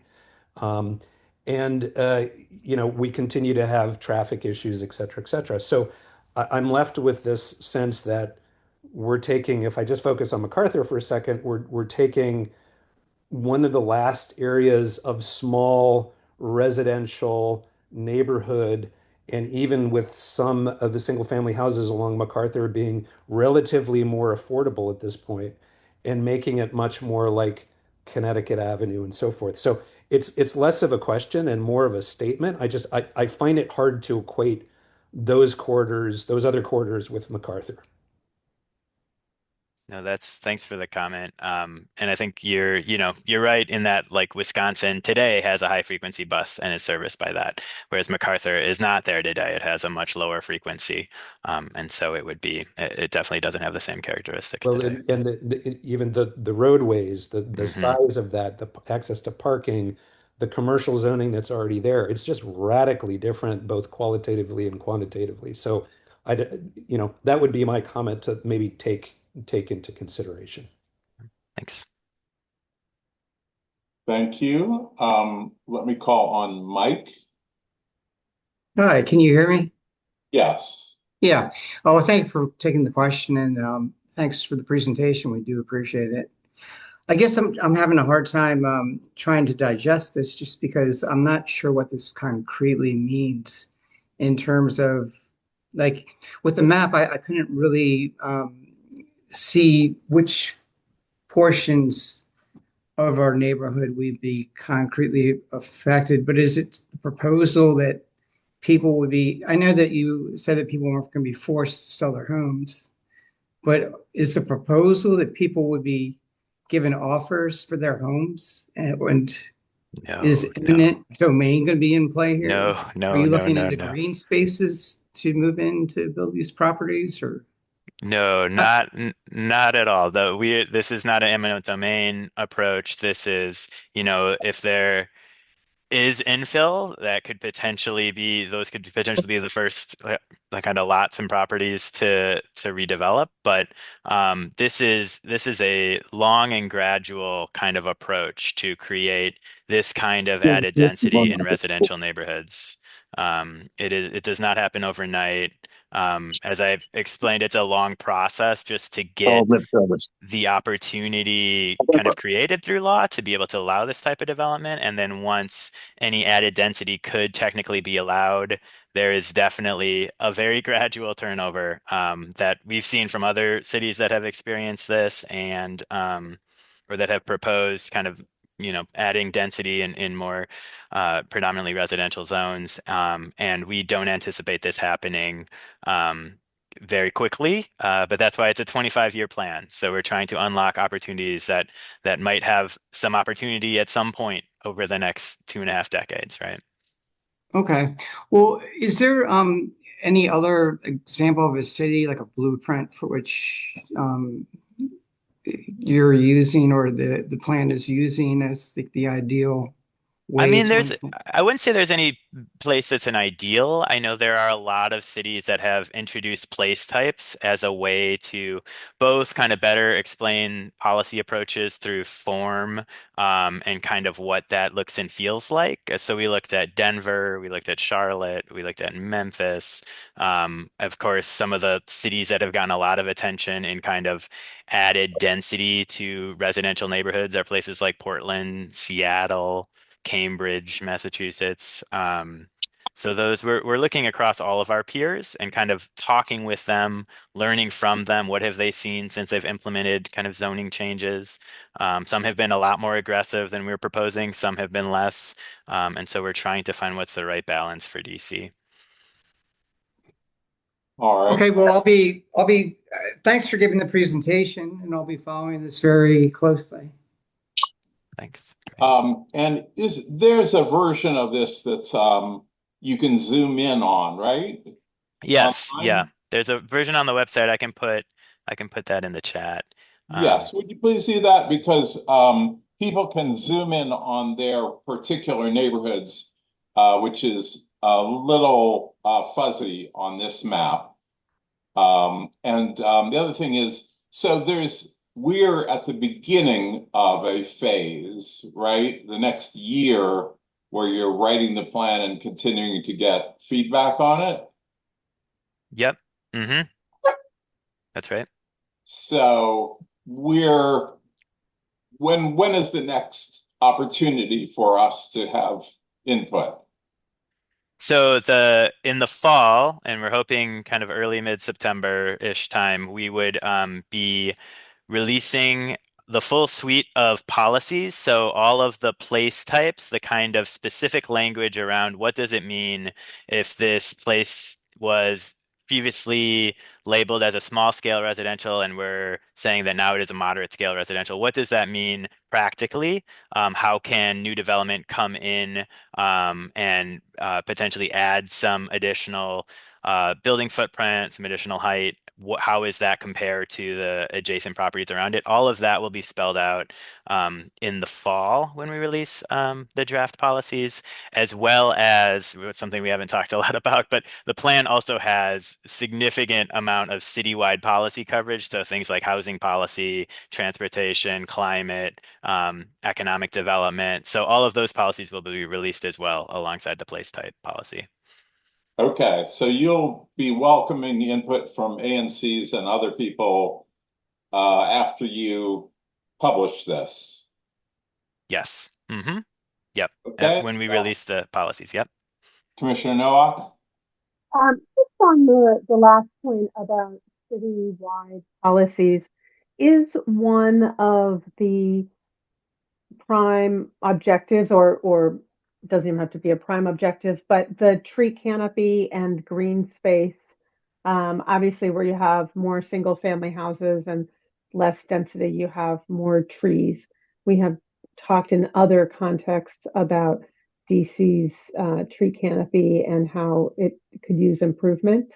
So I'm curious how that factors into these decisions. Yeah, and that's something our colleagues at DOEE have brought up with us as well. So we work closely with our environmental partners, both in Department of Energy and Environment. I know it's actually DDOT's Urban Forestry Division that enforces all of our tree laws. The district has some of the strongest tree protection laws in the country, and we are not proposing any changes to those laws. So there is still heritage protection, special tree protections, and so those would all apply through whatever policy we draft for place types. Thank you. Commissioner Simkowitz? Hi, Mr. Kushner. This is JP Simkowitz. Our population is expected to remain stagnant due to the federal government's pulling back from um, the employees here in DC. How do you square that with the projections that you and your office have made tonight, increasing the population? Because I don't see that happening anytime soon. And also the work from home. I walked through my office and there's three people there on a floor that used to hold 60 or 70. Yeah, so fair point. We know that there's been a lot of disruption through the federal government and the kind of cutting of the workforce. And we are definitely foreseeing some slowdowns and some hiccups in our growth over probably the next 5 to 10 years.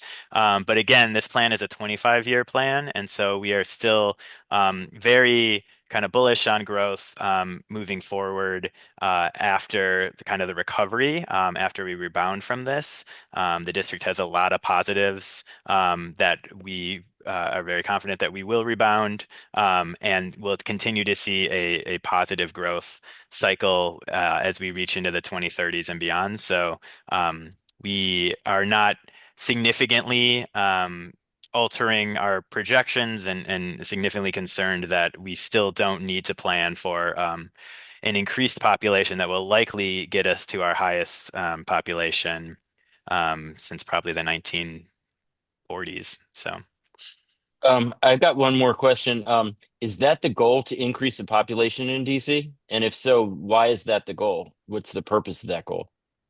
so our goal is to meet the demand of both our population today and our projected population. So it would be irresponsible of the Office of Planning not to do population projections and to think about how the trends we're seeing could influence growth so that we can plan not only to accommodate the potential new residents that would come in, but primarily to accommodate those who are already here. So we don't see a significant rise in housing costs prices or pressure on our other facilities and infrastructure from adding additional growth. So we're not saying we're not looking at population projection as a goal, but as a projected reality that we need to plan for to ensure resilience as a city. All right. Well, I think that you're going to hear from us again. And commissioners, I think that we're going to need to create some kind of committee or task force after some plan is published and zoom in on our own ANC and how it affects us. And so we'll see, but that's just a few months away, I guess. Yeah, and we encourage you to do that. That is what we want out of ANCs, and so that would be great. Well, thank you for your presentation. We're glad to learn this as soon as possible, and we will be working with you. Great. Thank you so much. And Thank yep, if you. you have additional questions that we didn't get to, you can always write dc2050@dc.com. .gov, sorry, .gov. I'll put it in the chat. All right. I missed one of the participants when we had the community period. Mr. Johnson wanted to speak about these issues with the high school, and I didn't see his hand up. Go ahead, Mr. Johnson. You're muted. We can't hear you.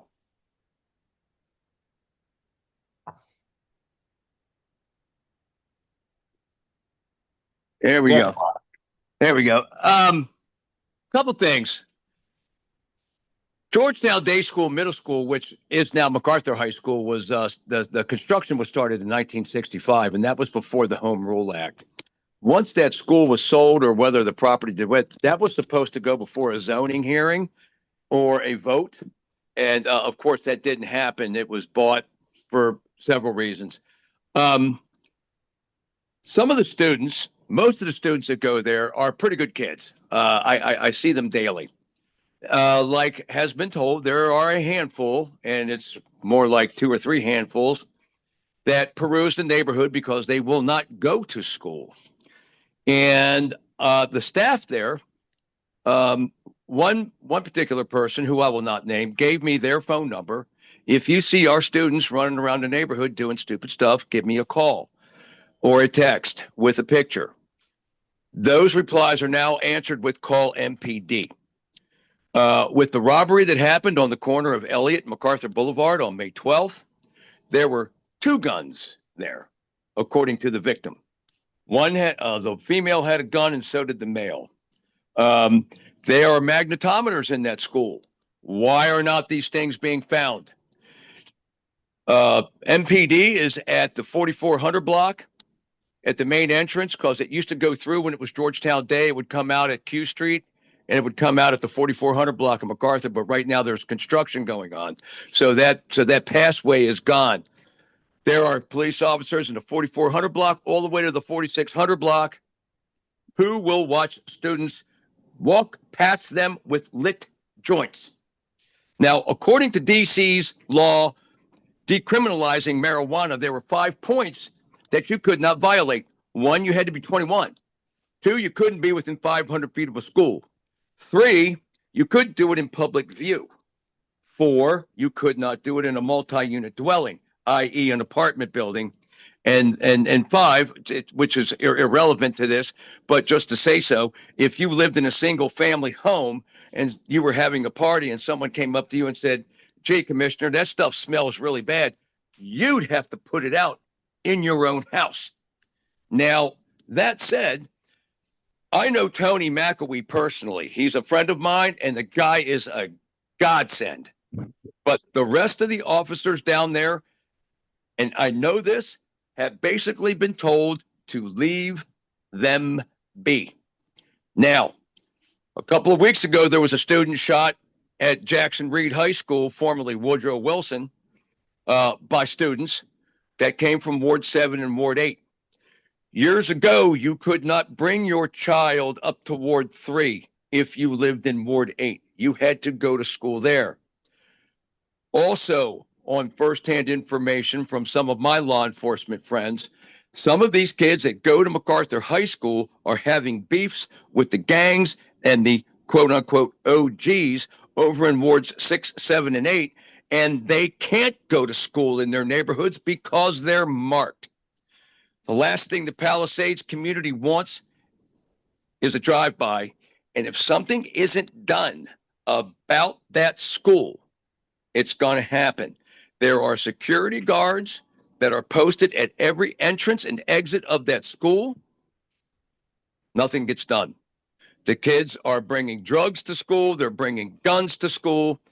The staff has lost control of the student population, and I am getting ready to start a petition with my neighbors in the Palisades, where I was born and raised, starting from 1961. If something isn't done, they are either going to close it, make it only available to Ward 3 students, which is the way it should be, or they can sell the property to Field, Lab School, River School, who's looking for another piece of property to put their growing population in, which that would fit pretty good, or that's it. But the neighbors in my building are afraid. Last year, one of my neighbors was parked behind my building next to St. Patrick's. 3 kids from MacArthur came up and opened his car door because they found it running. But what they didn't realize that he was an armed law enforcement officer sitting in there with his mother. It ended okay, but it could have gone sideways quickly. Some of these kids are out of control. They walk in neighborhoods. They jiggle door handles. They do everything to try to break into stuff, and it needs to stop. And I don't think Brian Schwab's doing a thing about it. All right. Well, I mean, we hear you, and we appreciate all the neighbors here. There is a meeting that's going to happen with the school authorities. And Commissioner Simkowitz? Yeah, I've heard complaints privately from a lot of people similar to Mr. Johnson. Can we put this on the agenda to have a discussion at our next meeting? Sure, absolutely. Thank you. All right, we should get on to the next discussion. Is DC Water here to talk about the creek bed sewer pipe replacement? Yes, Yes, we are. Mr. Kelly. Yeah. Morning, everybody. It's a good to have the opportunity to discuss with the community of our upcoming creek bed project. I'm gonna see if I can share power.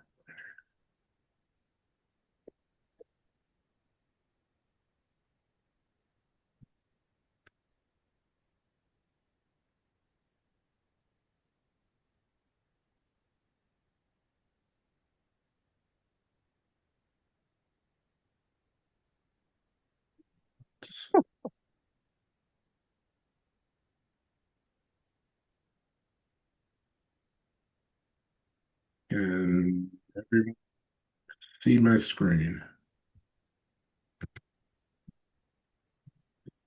Can everyone see okay? Yes. Yes, that looks Okay. good.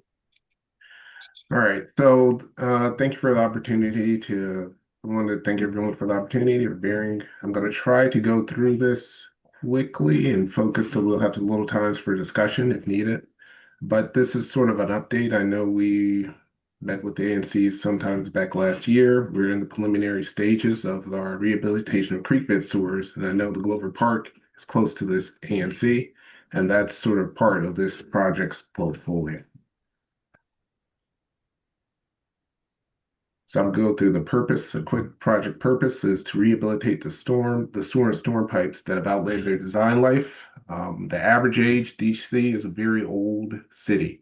The average age of our infrastructure is around 85 years old in average for everything over of our sewers. So this is important work for making sure we maintain the sanitary system as well as protect the environment from overflows and breaks. The rehabilitation also included as rehabilitation of defective manholes. We have to protect and eliminate the exposed sewers. That is to the limit practicable for the the crossings or the alignments that run parallel to the creek bed for the so there is some creek bed restoration involved in the protection of the alignments, and that's also included in this project. And we're going to go through a little bit of identified some of the areas we've identified so far for the creek bed rehabilitation. And then the repair and rehab of the storm water outfalls as well, because there's a number of storm outfalls that have been eroded from the creek bed, the meandering of the stream bed over time. So again, this is the overall. Overall, we included inside of this project, the creek bed rehabilitation includes 3 park units. It includes, I mean, not 3 park units, but 3 parks. It includes Glover Archibald Park, Dunbarton Oaks Park, and Norman Stone Park.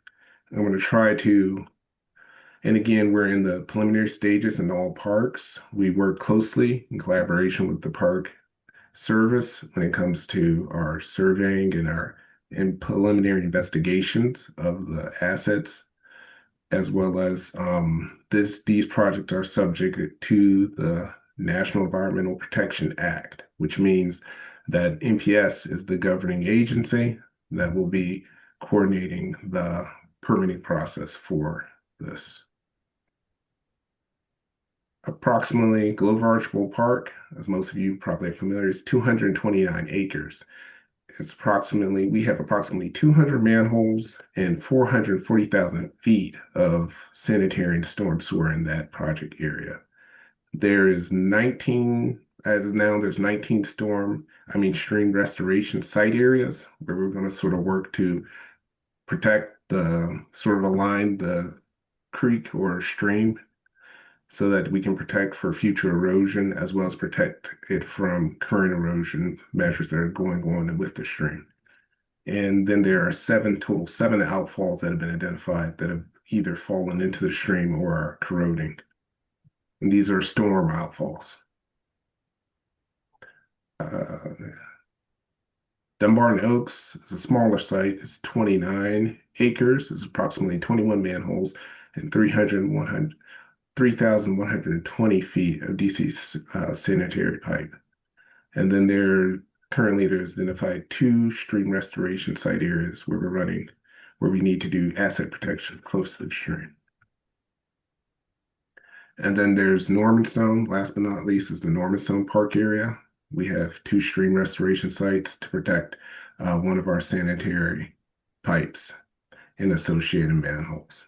And there's a large slope stabilization closer to the Normanstone Drive Northwest. And this was also part of a larger pipe rehabilitation that occurred in the Normanstone area, but it was not in Park Service land. So this is sort of continuation of the part that was on the park's land that we have to complete. So currently, again, we're in the preliminary investigation. These are the activities we're currently conducting or have been conducting and have been completed. A lot of this has been completed, like initial manhole and pipe inspections, the tree surveys. The goal is to do like a 200-foot wide path along the pipe alignment, the stream assessment and wetland and stream mapping. All this information will, inform our design as it pertains to access as well as impacts into that environment in the park units. Currently, we have a lot of it done, but there were areas that we still haven't accessed that we need to look into accessing, and we'll be attempting to access them in the upcoming months. And we'll touch on a little bit of the projected schedule coming out. So again, and there's also some ongoing field activities. This is for Normanstone specifically. We're doing geotechnical testing in Normanstone. This will inform the design. I won't spend too much time on this unless anyone has any questions about this, because this isn't directly involved to connect it to you guys at ANC. So our upcoming activities, we're going to continue our land survey. This is like topographic survey, surface, where we'll help inform the design. We will continue this stuff through fall and winter of this year. Normanstone's soil testing will be in summer 2026. That's this year, a little later in the month, couple of months. We're going to try to do the additional tree survey mapping this summer, and it'll probably extend into the spring 2027. And then we'll continue to doing the additional pipe and manhole inspections through fall and spring of 2027, early spring 2027. Just a little safety and awareness for if you're in the Glover Park and you see some of the crews working. We coordinate closely with the National Park Service when we're going out, informing them of what we're doing and where we're at. The crews will be working in close proximity to the trails. But we try to keep access through. But be aware, the park users, you should not enter any work zones when they're doing like wetland delineations or surveys. Please be careful. There will be QR code signage will be posted at the perimeter of the park at various trailheads. And crews are and will be sensitive to natural vegetation and wildlife. Please remember, I remind residents that, as according to NPS requirements, dogs are to be kept on leash when inside of the park. We don't want any endangerment to the animals or the crews that are out there working. This is a QR code, as well as please feel free to either contact us through our project email, the project team email, or by contacting Joyce, our community affairs outreach coordinator, as well as we have a QR code. Any questions? Yes, Commissioner Elkins. You're on mute. Thank you, Mr. Kelly, for being here and bringing us up to date. Um, and I wasn't clear from your presentation whether you are relining this sewer or simply working on stream restoration. Your emphasis was on stream restoration, which I want to ask you about. But first of all, are you relining or in some way repairing the sewer line itself? Rehabilitation of the storm and sewer is part of the project. The investigation is mostly to inform the design for the access, like that'll inform the design of access and wells, notify of existing environmental resources. So the concern that we've heard from where parks where you've already been doing this project is the danger to the trees, because it's our understanding, we don't know very much at this point, that this repair of the line requires some heavy equipment. And, there's not a road through that path, through that park, as you're well aware. And Mhm. so, at least in other parks, I'm thinking particularly Soapstone, there was apparently, we were told, there was considerable concern about damage to trees, et cetera, and the discussion of whether or not you might choose one of what we understood to be one of the two methods of doing this that would take much less heavy equipment. Now, have you gotten to the point where you can share with the community what you're thinking in terms of how you're going to rehabilitate this line and how you're going to get equipment into the park without doing excessive damage? No, we're not at that junction yet to determine. The one of the things that the NEPA process is that we have to work with the park unit to identify that what they consider their preferred method, their selected alternatives. We're not at that stage. Um, the that our intent will always be to be as least impactful to the park as possible. That's our goal. Our goal is to the goal of the project is to protect the park resources as well as impacts to the park. So but we're not at that junction yet. Where an alternative will be selected. The alternative selected, there's a number of different alternatives that will be considered, but it also depends on what is needed for a rehabilitation of that pipe. Because each alternative has its limitations and all of them have to be weighed to see what is needed. Because some of that degradation for some of these pipes is quite severe. So you may need to do it's really driven by what's required for the pipe to protect it. Not to protect it, but to keep it functional. Well, I certainly think the neighborhood is interested in making sure that the pipe is given a new life and that some of the leaks that take place now will no longer take place. But I think, well, from what we've heard, that the various methods, some of them cost more than others, and sometimes choices are made that perhaps the cheaper approach that might in fact do more damage. How can the community participate from a comment point of view Yeah. on these plans at a point that we might have some influence on decision makers? What is that process? So that is there. I have to be careful I say this because the NEPA process prevents us from being pre-decisional because the decision has to be made by the federal lead agency. But that will be there typically will be a point of public comment during the process. That'll be dictated by when the the lead agency feels it's appropriate, there's appropriate enough information for everything that was weighed to open it up for public commenting. Um,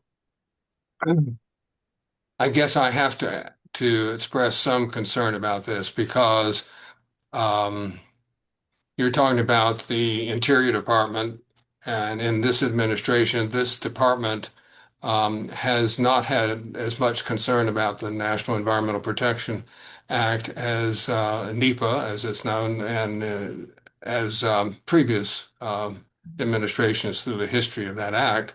And so I guess the agency that we deal with, and which is part of our government, is DC Water.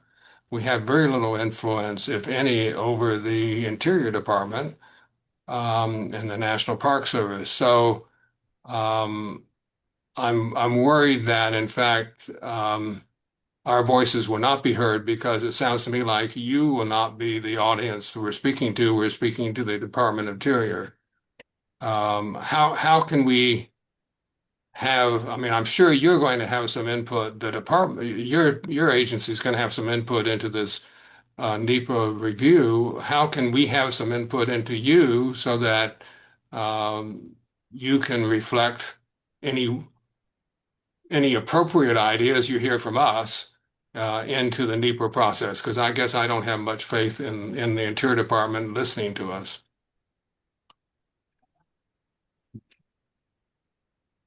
I understand your concerns.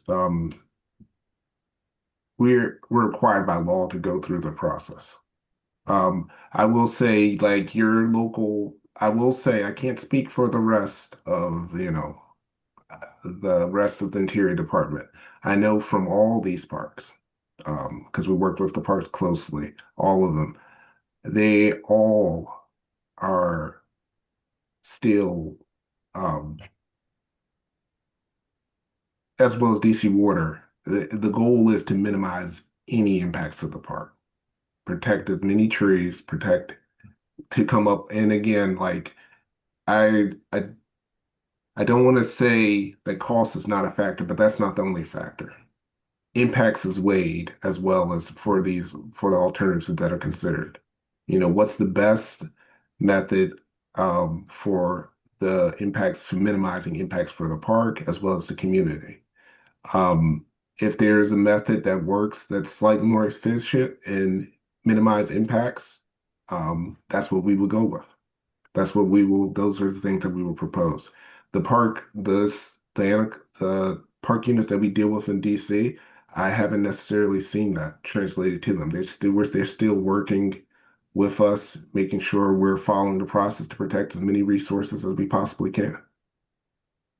I want to let my colleagues ask, but could I ask you to go back to your management within DC Water, Sure. talk about how we can have meaningful input into this process, which you are involved in, and I understand the constraints. Probably don't understand all the constraints. I know there Yeah. are constraints, but to this park, although it's run by the federal government, is considered our local park. Yes. We have a lot of concern about it, and quite frankly, we will hold DC Water responsible for what you do to it. And we'd rather not have to go through that. We'd rather prevent problems in the first place. And we know that's what you want to do too, but sometimes it helps to have some public comment into it for those of us who know the park um, quite well.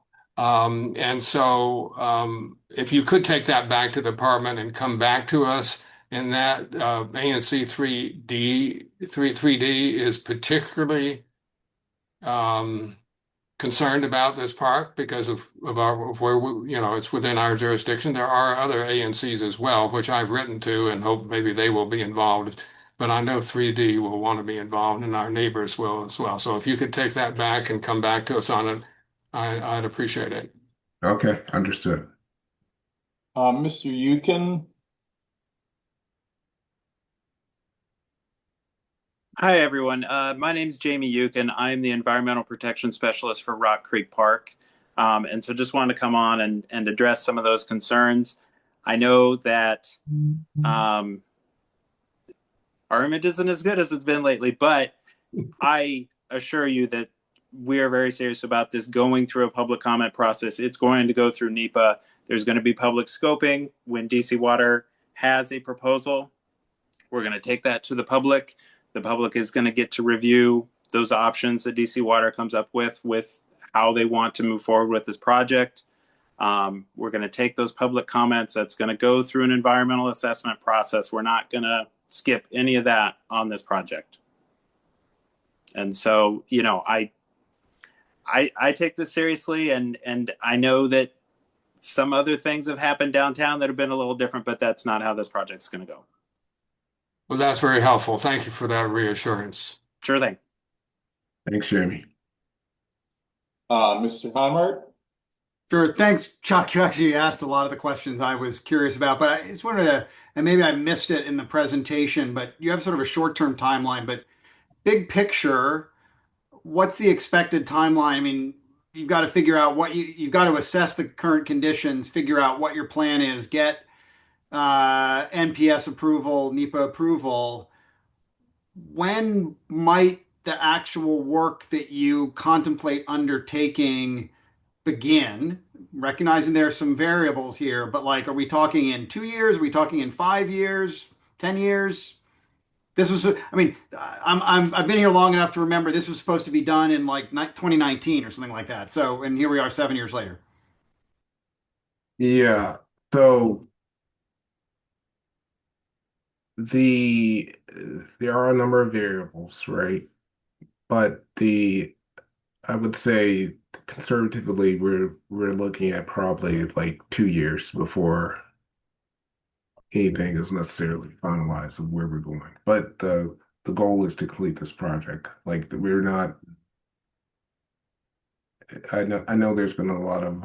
I know this project has been around in some form or other for a long time. Okay, but right, so yeah, no, I mean, I'm assuming you're not doing all this work just to not do it, but you know, but in terms of like the actual construction work that might occur, It should be around. It should be here probably two. It should be. It shouldn't. It won't be this year. It probably the new process probably would take like I would say around let's say 2007, 7, 8. We're looking around 2000, the end of early 2008, conservatively, will be where anything starts. The only thing I say start conservatively because we may start in a different area first. You know what I mean? Because this is so like one of the other two project areas, yes, normal but we don't stone. know that. Like we don't know the phasing. The other thing I want to caution is in the investigation if there's some imminent failure, you know, or something that was discovered that we may need to act on. You know, we have to work with the park unit, I mean, the NPS about around that area or something like that. Right. I mean, there was that construction, I guess it was last year, maybe it was 2 years Yes, ago, or with that one of the laterals that they kind of was came. misaligned. Yep. Okay. So just if I can, I mean, if you can sort of agree or disagree with what I heard you say, probably 2 years, maybe Probably. a little less before work starts. And obviously, Right. variables could make that longer.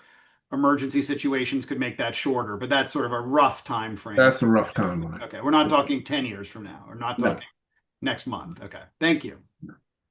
And I think that's the best I can do at this juncture. No, I understood. I understand. You don't know until you know exactly what the problems are. It's hard to know what the solutions are and what you need to do. I get it. Correct.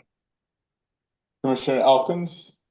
Mr. Kelly, just one quick question. You mentioned 19 stream restoration projects. Could you just describe what a stream restoration project is? So stream restoration is essentially it's the DOE does a lot of stream restoration. DC Water, we work with them most of the times. We partner with them, and then they do the stream restoration, and we, you know, provide the funding for the rehabilitation asset, and then the stream protection goes over top of it. It essentially a lot of the urban environment pours more stormwater inside of the streams than they were originally intended. So essentially the restoration, there are various methods, and I don't want to oversimplify or say something incorrect and have a street engineer jump down my throat. But essentially what you're doing is you're trying to, make bring the stream. You can't necessarily bring it back to how it was originally because all the impacts from the urban environment. But what you essentially do is how best to environmentally um, dissipate the energy of the impacts of the urban environment so that it will no longer erode as quickly. And that might come with like realigning the stream. It might be using different material or other methods, mechanical methods to sort of dissipate that flow or control that flow. Good, thank you. That's very helpful. All right, I don't see any other hands raised. So I want to thank you for this presentation. I'm sure we'll have more questions in the future. Understood. Looking forward. Thank you. Thank you so much. So I'd like to see whether we can move a discussion.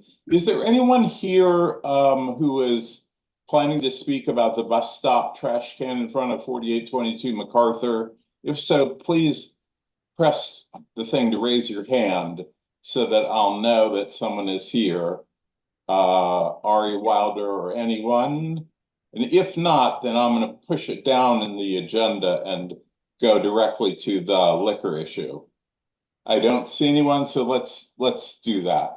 Let's go to the ABCA MacArthur Wine and Spirits issue, a proposed license for a liquor store at 4418 MacArthur Boulevard. And what I'd like to do is I'd like to start with the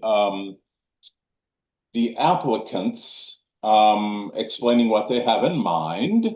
And I see Krishna Koluru. I'm sure I can't pronounce it correctly. There you go. Yeah, hello everyone, and I'm really sorry with my background. I'm at my daughter's high school graduation party in the parking lot, and again, I have my operating manager Sachin with me.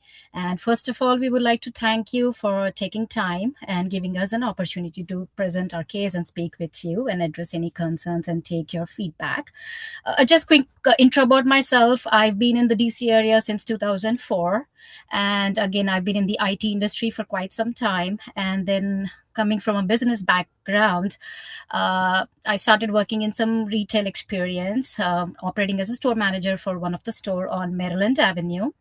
And again, after working 6 years, definitely I felt that, hey, you know what, I have the experience and stuff. So I thought of, start working as a woman-owned kind of thing and put up the store on MacArthur, which is a very good neighborhood and everything. So we started with the proposal and stuff. And again, coming from an IT business and stuff, again, I bring strong values and everything because that is definitely a core and pillar strength. And again, some of the few things I've always learned and stuff is compliance and customer service, attention to detail and everything. And at the same time, being a mom of a high schooler and an elementary school kid, and my partner has the same, definitely responsibility something with the kids is very critical for us.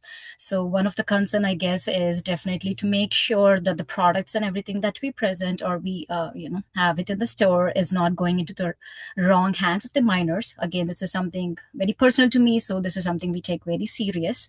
And again, we ensure a lot of proper guidelines and stuff like that to make sure there is no concerns about this. And again, thank you for your time and consideration. And Sachin, would you like to add anything else? Yes, guys, I've seen the draft already. Do you guys want to go one by one concerns what you have, or you guys want to speak to us, whatever concerns they have, what our response is towards that too? So how do you guys want to manage that? Why don't you go ahead? All right, so I'm just adding to what she just said. We take that concern of selling it to minor or underage access extremely serious, since she said she's just right outside her daughter's graduation, and I have my son graduation this afternoon in Oakton. He's passed from Oakton High School, and I was planning to send him to Georgetown, which is just across the street from there, but he couldn't get in. So the major he was looking for, so he's going to Champaign, Urbana. So here's what we are committing to do. So we're gonna have a strict ID verification policy for every single customer without any exception, right? And we also gonna have a prominent signage at the both at the entrance as well as at the register, reinforcing our no sale to minor policy. And also we're gonna have the POS. If you don't scan the ID, you're not able to sell anything to the customers, right? And along with that, we're gonna have security cameras visible installed at all entry points, right? And if you guys want the CNC, we can even give you guys the written zero tolerance policy. If any of the staff member who sells to the minor will be immediately, terminated. And we're going to be keep focusing on the ongoing staff training to ensure the compliance is maintained and consistent, not just at the opening, but throughout our operations. And that's very important for our EBRA license also. And if you don't follow that, they fine you with the high dollars, and they can even suspend your license for almost a week, or sometimes they can just suspend your license. You're not able to run the operations. And when you're on this kind of a lease, you can afford to do that. And I heard there was another concern was about the parking, right? And thank you for raising the parking concerns. Of course, it's a valid one, and we have given it a serious thought.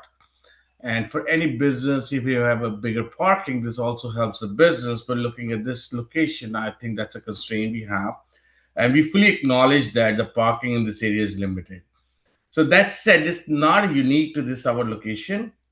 And I think the majority stores operating in DC do not have dedicated parking, and they manage successfully through thoughtful operations planning, right? I guess. And we intend to do the same. Same we are doing in our other location. We do not have parking there, and we have been managing from almost 6 years, as Krishna said.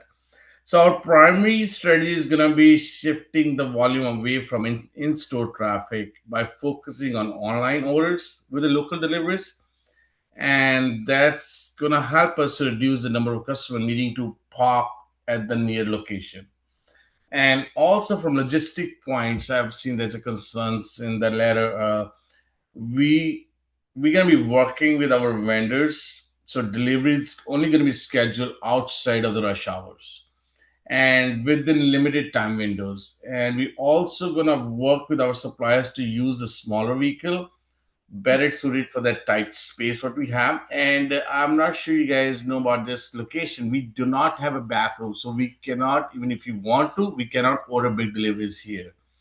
And the most important thing is because we have another store in a vicinity, uh, we can consolidate the larger deliveries at that location and bring the smaller and more frequent shipment to this location, which gonna avoid needing to have the large truck entirety. Like, we're not gonna need large trucks, and even if we bring the large truck, we're not gonna have the back room to support that. And to further reduce this dependency, we're gonna offer a curbside pickup so the customer can stop briefly without needing to park. And we also going to be partnering, which we are already doing in our other stores, with Uber Eats and other delivery platforms to serve customers who prefer not to come in at all, because after COVID, majority of the business has gone to delivery. So our primary focus is going to have bigger delivery orders rather than coming in the store. So that's what we have for the parking. You guys have any other questions? Are we open to any suggestions or any thoughts you guys have, and which we are not aware of? We also coming new to your neighborhood, which can help, uh, you know, run our operations smoothly. Yes, I'd like to just make sure I understand one thing. And what I'd like to do, commissioners, is I'd like to ask Phil Bernstein to speak and then go to all the commissioners and then all the other people here. And my question is this: when you say other stores, do you mean exotic Wine and Spirits on Maryland Avenue. Exotic Wine and Spirits. Yeah, it's on 801 Maryland Avenue. Okay, and is that also the Exotic Wine and Liquors on Washington Street? Yeah, and both of them, they don't have parking at all. Okay, so it's three stores that have common ownership. Yeah, it's a team of us. We all own all the street stores. Yes. Okay, that's all I wanted to get straight. Mhm. Phil Bernstein, did you want to speak at this time? Make it, so you've been waiting a long time. Sure. Can you hear me okay? Yes. Okay. Few things. Well, number one, before I get into anything, I'll mention that my name is Phil Bernstein. I run MacArthur Beverages, Addie Basson's at 4877 MacArthur Boulevard Northwest. I'm sure many of you know us, know who we are. We've been in that location for over 50 years, and honored to serve the Palisades community in all of DC and have a national presence. First off, before I get into anything, the gentleman mentioned that he was going to ask his vendors to use smaller trucks. I'm going to say realistically, that's ludicrous. He's going to be dealing with the big wholesalers, RNDC, now called Race Beverage, Breakthrough, Southern, all these companies. They all use big trucks. And I remember when there was a store there before, the Town Liquors, they would block the street to make deliveries. So it doesn't matter if it's during rush hour or not. That's really not a realistic point. Probably the biggest issue I have is the name. My understanding is you want to call it MacArthur Wine and Spirits.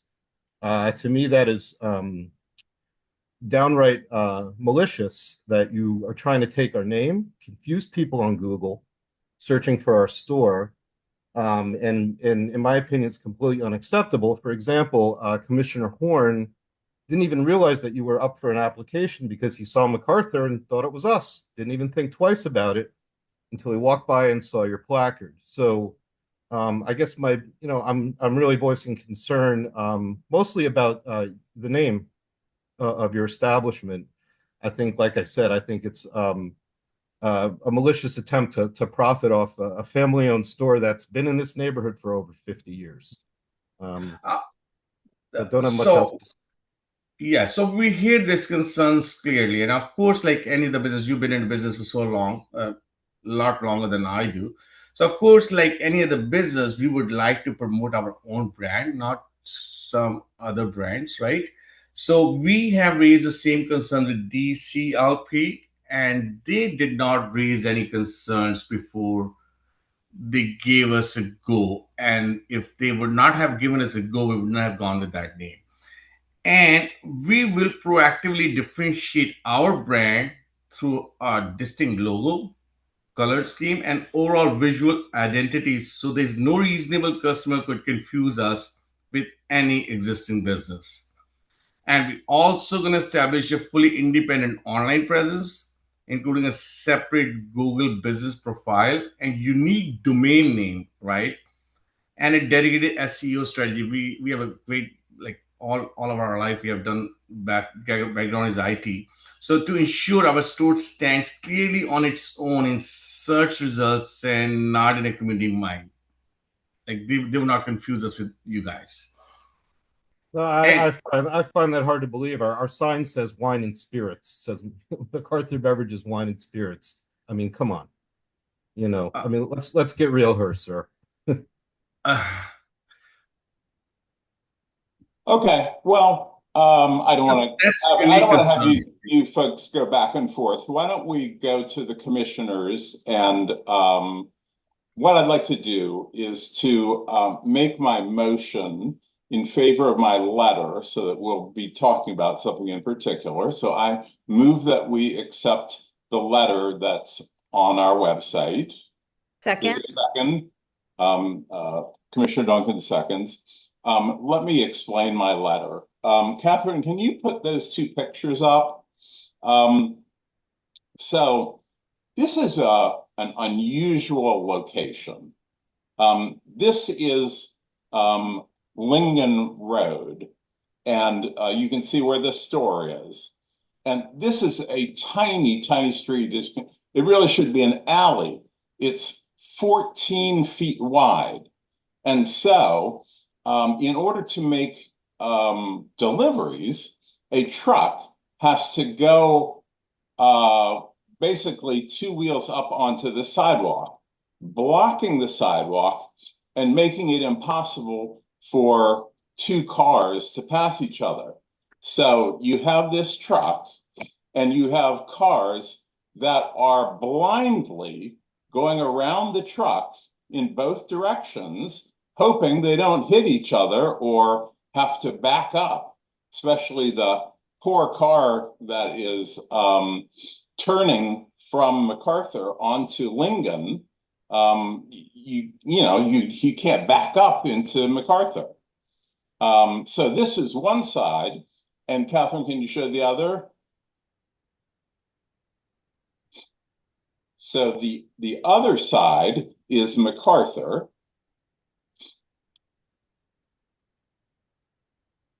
Here it is. So you see where this store is. So on MacArthur, at this location, there's no parking on either side because this is, you're approaching Foxhall. So there's, on the right, you've got no parking, and on the left, you have a bus stop and a series of driveways, so that going way up on the left, there's no parking at all until you get something like half a block up, where there's just 4 residential spaces. On this side, on the southbound side, there are some spaces, but they are not available during morning rush hour. It's an unusually difficult place. So I would suggest that, it's not a good place for a liquor store. As for the name, I do mention the problem with the name in the letter at the end. And that is that if you were to Google MacArthur Wine and Spirits, which is the proposed name of this new liquor store, 16 of the top 17 results are Addie Basson's MacArthur Beverages, and the other one is Mac Market. It's Addie Basson's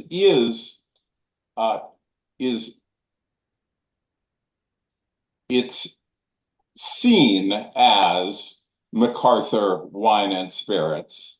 There's a big sign that says MacArthur Wine and Spirits, and I just don't think it's fair to them. I'll make one last point. This company already owns 2 liquor stores. Both of them are branded Exotic. They have Exotic Wine and Spirits, and they have Exotic Wine and Liquor. So why don't they just call it Exotic? If they didn't intend to confuse themselves with Addie Basson's, why not just use the name that they're using in the city? So I agree with that, and we really wanted to promote our brand, and we were not aware of that. We knew there's an Addie Basson store there. We were not aware of that. There's a MacArthur Wine and Spirit with the same name and convention store exist in there. And by the time we came to know that, we have sent an email to DCLP. We probably gonna have some evidence. And is this okay for us to move forward? Because the whole process takes 1 to 9 months, right? And we are already in the month 6 right now. If we have to redo the name change, our clock gonna start clicking from the day 1.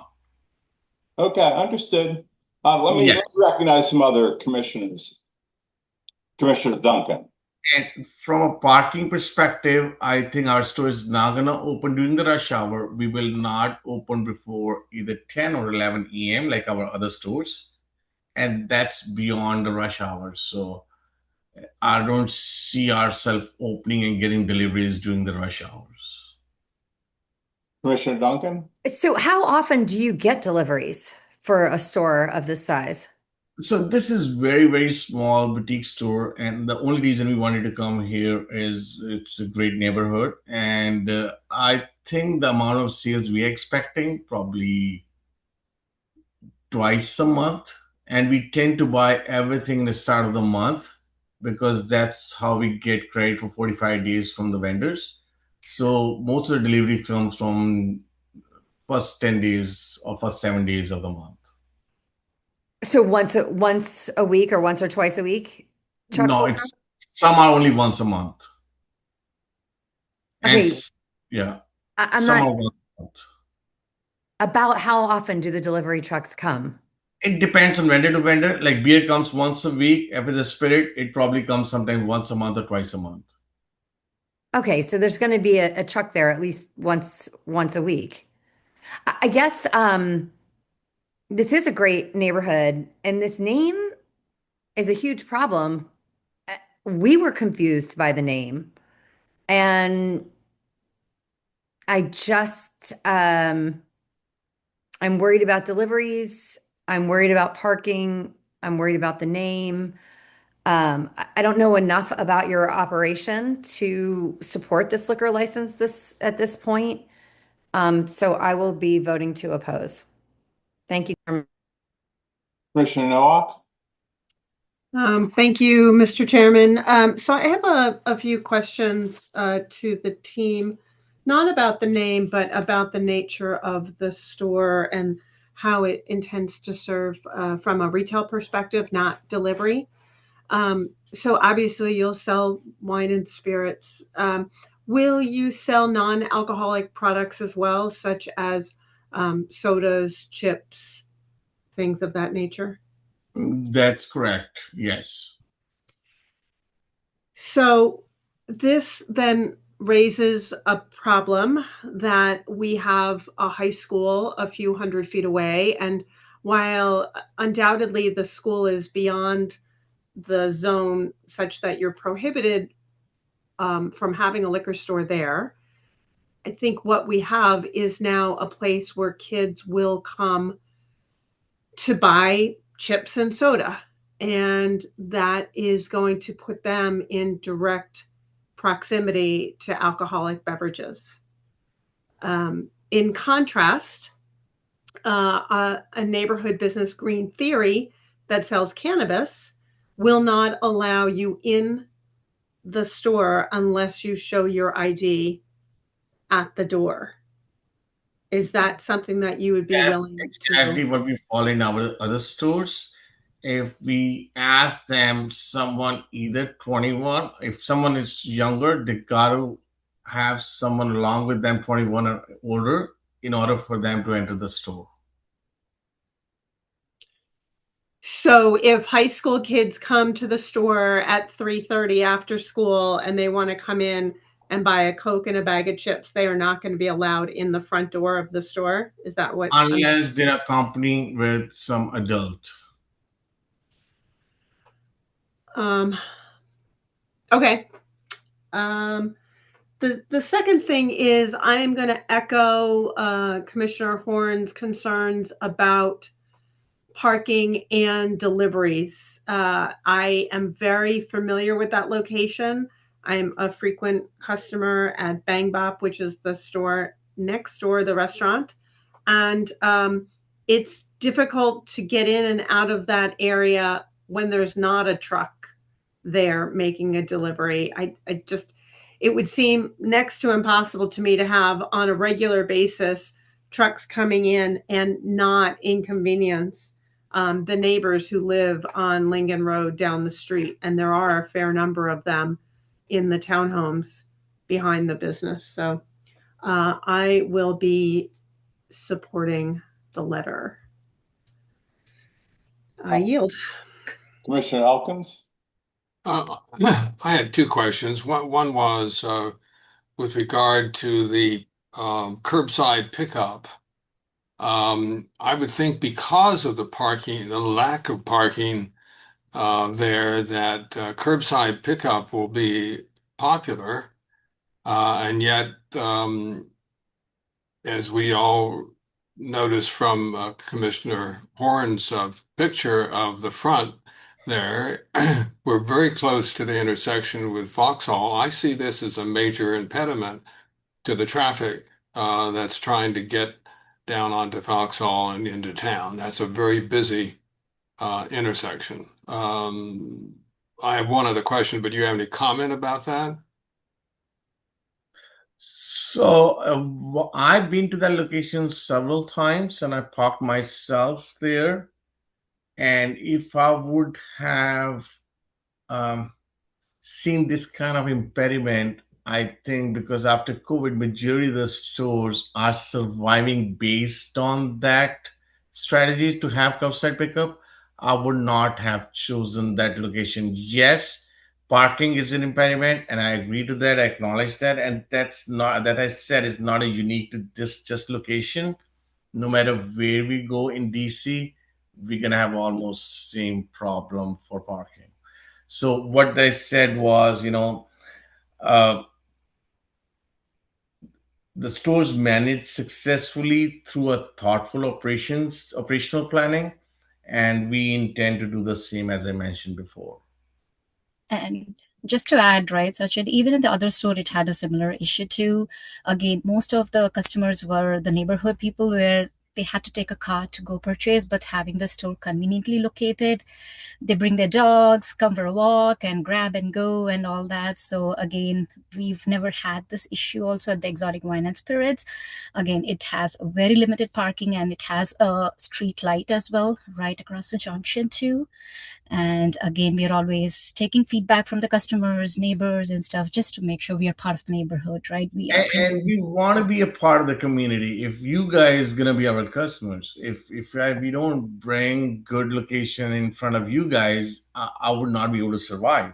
And we believe this combination of delivery focused operation and responsible supply coordination can address a lot of the parking concern. And we're also committed to being a good neighbor and open to incorporate any of these formal conditions on our license if that gives the community a greater confidence.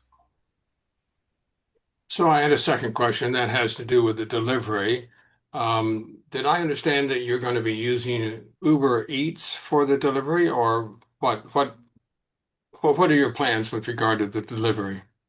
Correct. So initially, we're gonna be partnering with Uber Eats and other delivery platforms to serve customers who prefer not to come in at all. And eventually, once the business grow, we can have our own dedicated team who can deliver to the neighborhood. So I want to bring to your attention and to that of my colleagues the problem that we've had near American University, where students will go and stand on the front sidewalk of a residence, have liquor delivered to them on the sidewalk where they're pretending that they live in this house. So we are particularly concerned, as you have heard, about our young people. And so, what assurance do we have that the delivery service that you're going to use actually delivers to people who actually own the home that they're delivering in? Will they deliver only to people who've opened the front door, or will they deliver to people Now, standing on? so yes, in order for us to get paid, someone who's collecting the product has to provide their ID to the Uber Eats driver. Otherwise, we will not get paid if they deliver to any minor because anyone who's receiving the goods has to produce ID at the time of the delivery. Well, I'm hoping that, of course, the people who work in your store are skilled at spotting fake IDs. I suspect that the Uber Eats person is not. Even in my generation, people had fake IDs, And today I think they're even more popular. So I see this as a weakness. Bring And it goes back to the basics. I run many stores in the city, and most of my POS systems would not allow to ring the sales unless you scan the ID. So our POS system would not let my employee scan the product if they do not produce a valid ID. And the ID does not scan, they are not able to get the product. Good. Well, that's good in the store. I think that's a very good system. Now, what do we do about the Uber Eats? It's exactly same. If they come to our website or app to buy a product, they have to provide legitimate ID which matches with their credit card. And if any of them has a disconnect, the app or website will not let them proceed with the next step of purchase. And Because also it's not the a concern distance, from an right? ANC perspective. I can lose my license from Abra if I do that, and I'm stuck with the lease, paying the rent. So I will be the most cautious person. Then even the ANC. This is bigger concerns for me, even bigger than ANC concerns, because I lose my license. If I lose my license, I still have to pay for the lease and all the liability I'm signing up with the business. Well, I guess I would be happier if very explicit in your license is that you're responsible for the delivery part of this in terms of not selling. That's correct. And that was a very valid concern. That was a concern for Abra also, because what happened is with the time of purchasing the goods, people used to give a right ID, but when they deliver, it goes to the wrong person. So now they put in another check on that. Whoever is receiving the goods has to produce the ID, the same ID where they bought it from. Otherwise, you would not be able to receive the goods. Okay. Mhm. And I, that's not me. This is the Uber Eats and all the platform has brought that good functionality into the system. okay, good. Thank you very much. Mhm. Commissioner Simkowitz? Yeah, first of all, I've received a text from a constituent asking you to turn on the video, which I think should be required of anybody appearing Okay. I did not before know that. ANC I was 3D. having a hard time. Let me see if I can turn it on. Let me check. I mean, if you can't do it, that's fine, but that should be a requirement that Let we me have try. when Just give people me are. 30 seconds. Thank you. Earlier, my mic was not working, and now, hold on, because I'm working with three screens.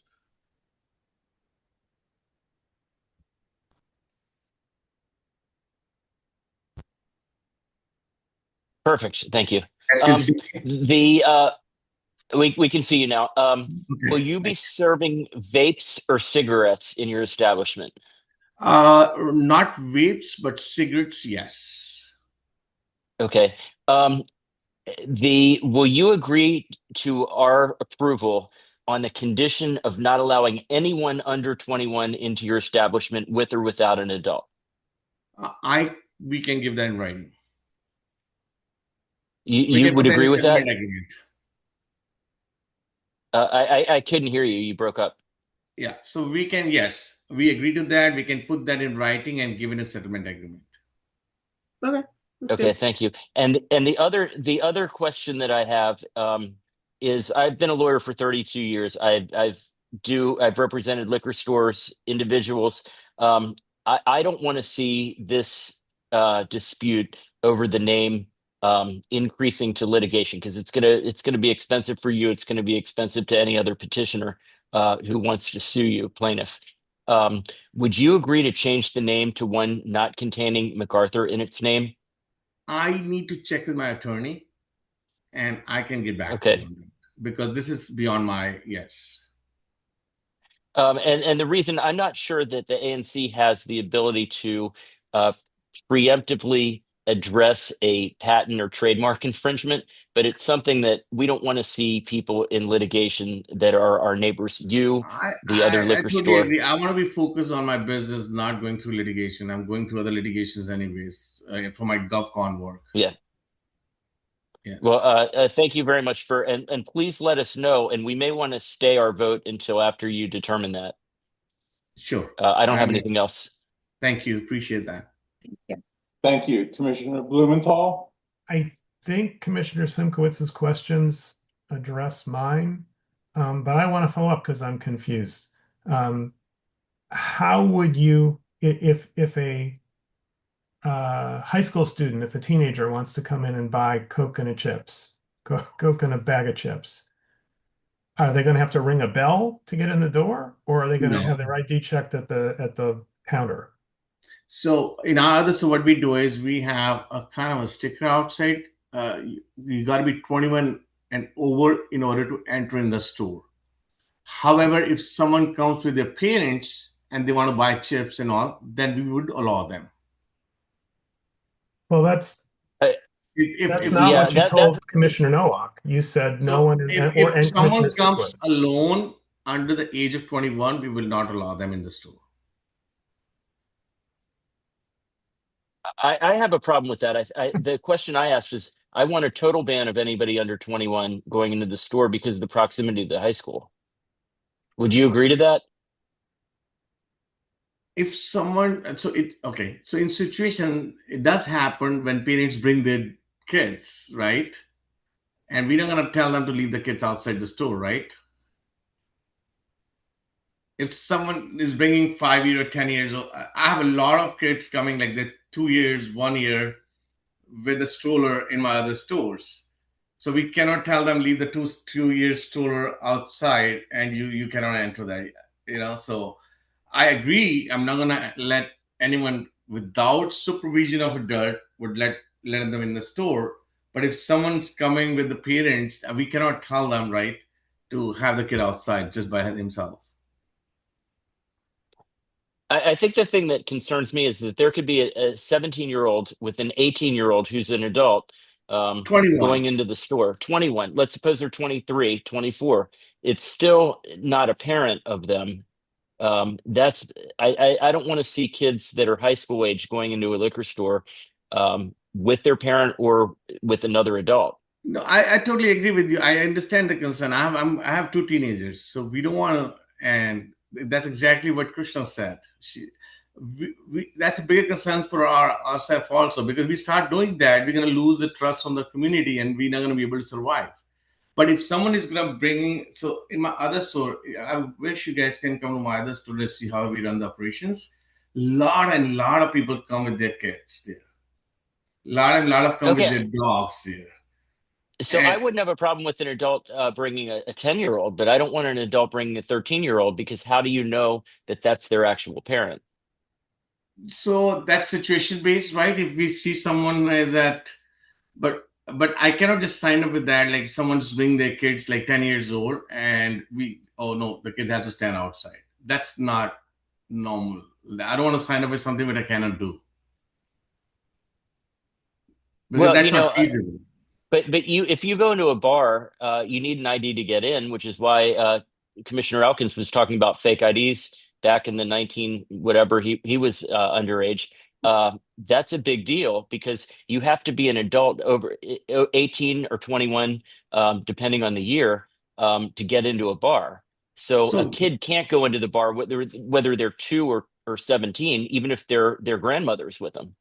absolutely, but the kids still go to Cheesecake Factory or Capitol Grill, Correct, but and they serve they're alcohol too. restaurants. They're restaurants. They're not bars. This is a liquor store, which isn't like a 7-Eleven. It's a little different than that.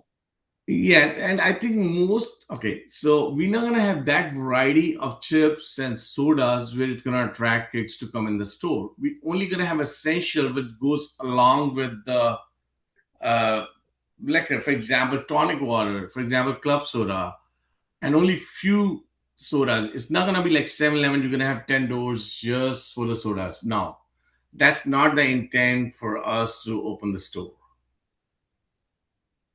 But that's sort of my point. I mean, this isn't a convenience store. This is a liquor store. So, That's correct. if a parent wants to bring their 3-year-old or their 7-year-old in, I can understand you don't want to leave them outside. But a parent shouldn't be bringing in a 16-year-old because then you get into, is that really the parent? What's the relationship? Is that adult buying alcohol for the kid? I think if you could agree on a reasonable age limit to come into the store with their parent, and whether that's 7, 10, 13, it shouldn't be over 13. If you're a teenager, you can stand outside by yourself for 5 minutes. Okay. I think we can come up with some kind of verbiage. I don't know that right now. I need to check with my attorney, like what works best, And I because I don't want to understand sign up that. something which so think about it. I want to build a trust with the community. I don't want to sign up here something which I'm not able to do. Because we want to be Commissioner here. Horn, We're gonna be are we under signing any 20 time year pressure to 20-year adjudicate lease. this? I'm So we're gonna sorry. be signing I 20-year understand that. lease. Yes. I want to have you have the opportunity to talk to your lawyer about this because I think these are Okay. important issues, and I don't want to vote on this, and I'm not going to vote on this if we vote on it tonight because I want to give you an opportunity to come with your best present your best plan. Commissioner Okay. Horton, are we under any uh, gun to get this thing through tonight? Yeah, sort of. The deadline for protesting is June 22nd, and then the date for a hearing is in mid-July. And my thought was that if we protest now, we can come back in July and agree to a settlement if there is a settlement to be had. But if we don't protest now, then we don't extend the deadline for a month. I understand. Was there any other commissioner that wanted to speak on this? And there were other audience members who wanted to speak, and I want to make sure that you have the opportunity, especially the neighbors who could tell us more about how it's been there. I'm happy to speak up. My name is Terry Dunbar. I live on Lincoln Road, and I'm one of the people that drives in and out of that little laneway every single day. And as it stands at the moment, I looked at the picture earlier that you had put on there, Commissioner, and that's the first time I've ever seen that laneway without the cars parked along the side. So it is really difficult getting in there. And what happens is the traffic backs up onto MacArthur. And as you saw from the photographs, the curbside pickup is going to be a big problem. The only place they can go is to pull in. They're going to cram up that laneway. It's one-way traffic, basically. That's all there is. One person goes in, one person goes out. It's a mess.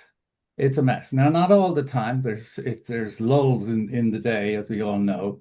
But certainly at the key times, the afternoon, the evening, 5, 7 o'clock, it'll be really challenging.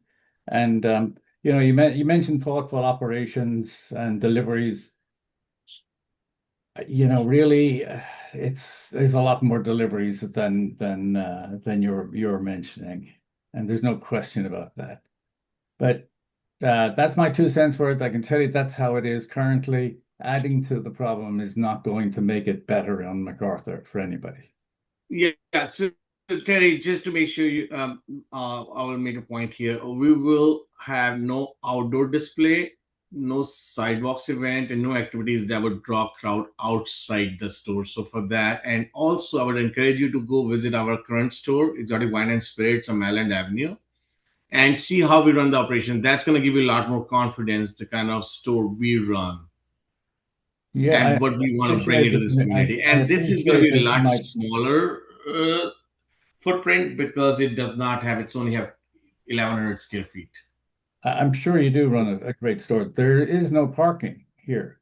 There's no parking whatsoever in an area that requires people to drive to it. Other than a very limited radius around it, people are going to have to drive there to get their supplies. They're not walking to the store. There is no there is no foot traffic in this area.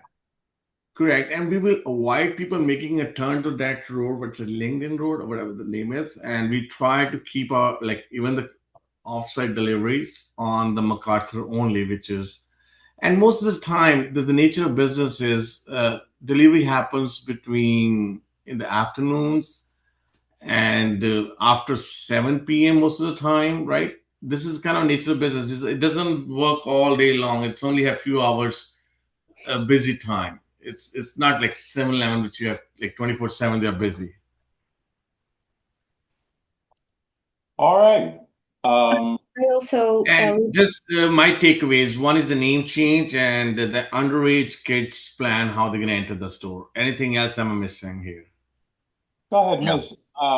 Alakim. yes, I also live in the same townhome community as Terry, and also took part in putting together a letter from our community, and just wanted to share that between 13 households that our townhome community comprises of, we have 15 children. And my daughter, for example, goes back home from city bus stop, and that tiny piece of like sidewalk that was displayed on your picture that she would normally use as a sidewalk to get home is the place where the businesses in that building unload their products. So if it's going to be used even by Ubers, they literally park on that sidewalk. So there is just like no sidewalk for kids to use to walk safely.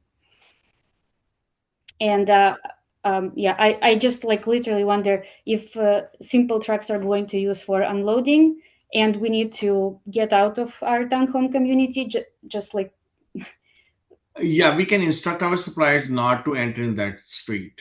And if you look, I think if you come to that street, the smaller street that has the steps, anyway, deliveries cannot come from the steps. Delivery will have to come from the MacArthur side because that's only they have the passage where the deliveries can come, where they can roll the hand truck. And on the small road, there's a stairs which goes up, and that anyways they can bring deliveries from the stairs. right. And Yeah, also, but will any other suggestions or recommendations you have? We welcome that. got it.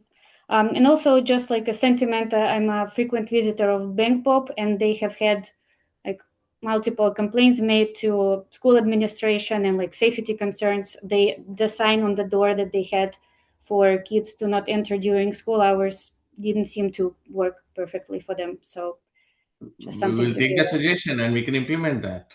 Definitely. Any other suggestions? Not even for something not coming up on this call. You have other suggestions? We all welcome that. Very good. You guys are going to be my customers, so I don't. If you guys are not happy, I shouldn't be there. All right, very good. So, and there are some excellent comments that have been written. I would bring this up for a vote at this point. Is there anything that any commissioner wants to say before you vote? All right. All in favor of the letter that's posted? It's a letter in opposition, just so everyone Yes, knows. 6. And Okay. I'm going to abstain on this All right. for the reasons to let him talk to his lawyer. Yes. Very But good. I would be inclined to agree with the commission. I want to give him every opportunity to make his case. All right. Appreciate For that. the Thank record, you so much. I think if we didn't have the luxury of working with the owners and working on a settlement agreement, then I might feel differently. But I think what we're doing here is preserving our right to protest. We don't want to lose that opportunity. I understand. Thank you. All right. Let's move on to the next issue. Chairman Horn, would you Yes. mind if we did Glenbrook? I've gotten some texts that people would like Yes, to do that. let's do that next. Thank So you it's all. Appreciate it. 5059 Thank Glen. you for coming. Thank you all. Appreciate that. Who's going to present on that? I am going to do that. Motion on the floor is to approve the BZA ask at 5059 Glenbrook. Do I have a second? Commissioner Senkwitz seconds. Hopefully the commissioners had a chance to look at this. It is almost identical to the one that was on Indian Lane, and there's a one-story addition in the back, and it's on a weird site. This house sits on a cul-de-sac, and the corner of this one-story addition is very close to the property line in the back. The neighbors who share the back property line have written in writing that they have seen the plans and that they have zero problem with it. That house is also on a very large lot, and their house is pretty far away from the backyard. So unless someone would like to see the site plan or have questions. I am good with it. Okay. Second, sorry, did I miss a second? Commissioner Simkowitz seconds the motion. All right, Chairman, let's call the question. All right, all in favor of this letter? 7 in favor, 7-0. Thank you very much. Let's move on to the Heritage tree. Heritage tree, yes. Commissioner Duncan, are you presenting on that? I am. I'm going to start with a motion for our letter, but there might be some edits. So motion on the floor is to approve sending this letter to Mayor Bowser, asking her to enforce the laws on the destruction of heritage trees. Do I have a second? Commissioner Nowak seconds the motion. I know it's getting really late and we do have the neighbors here, but I wanted the commission to see exactly what has happened. So I am going to show my little presentation. Hopefully that's okay, Chairman Horn. We like presentations. Okay. Makes it interesting, and it's easier to understand when you see it. Yes, I don't know if it showed. It's showing the wrong window. Hang on one second. In the browser. I have too many screens opened up here. Here we go. And I am going to put this into presentation mode. Okay. Of course, I don't have it at the beginning. Okay.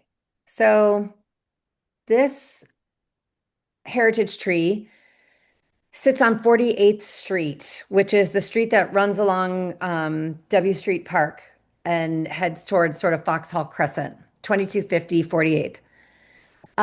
You can see the excavation here. The tree in question, if you can see my cursor, is this tree here.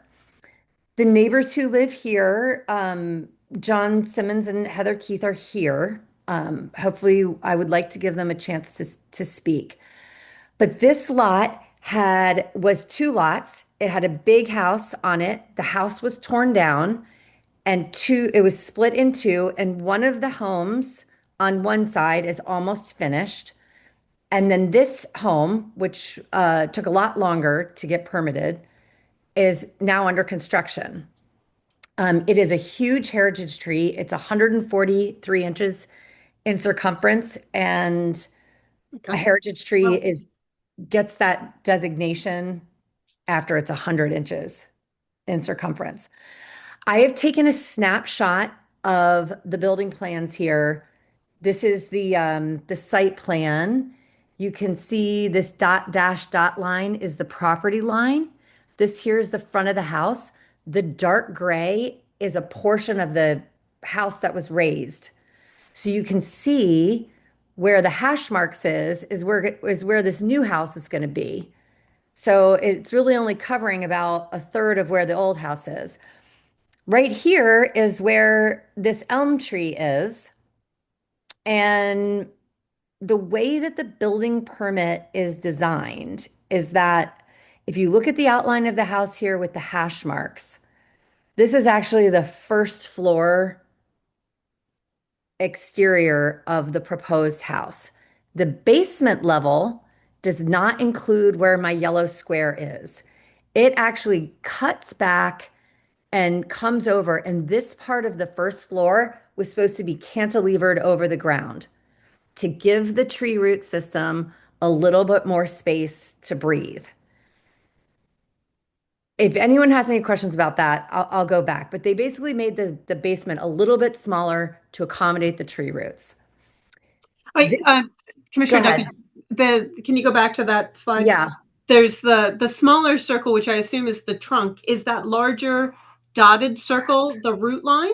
Okay, so there is something called a critical root zone and a structural root zone, and I will get into that. But DDOT, the urban forestry, gave them very, very specific instructions on where they were allowed to excavate. Where I've drawn this blue line here was how close. They got 90 inches to the trunk of the tree where they put that backhoe in there.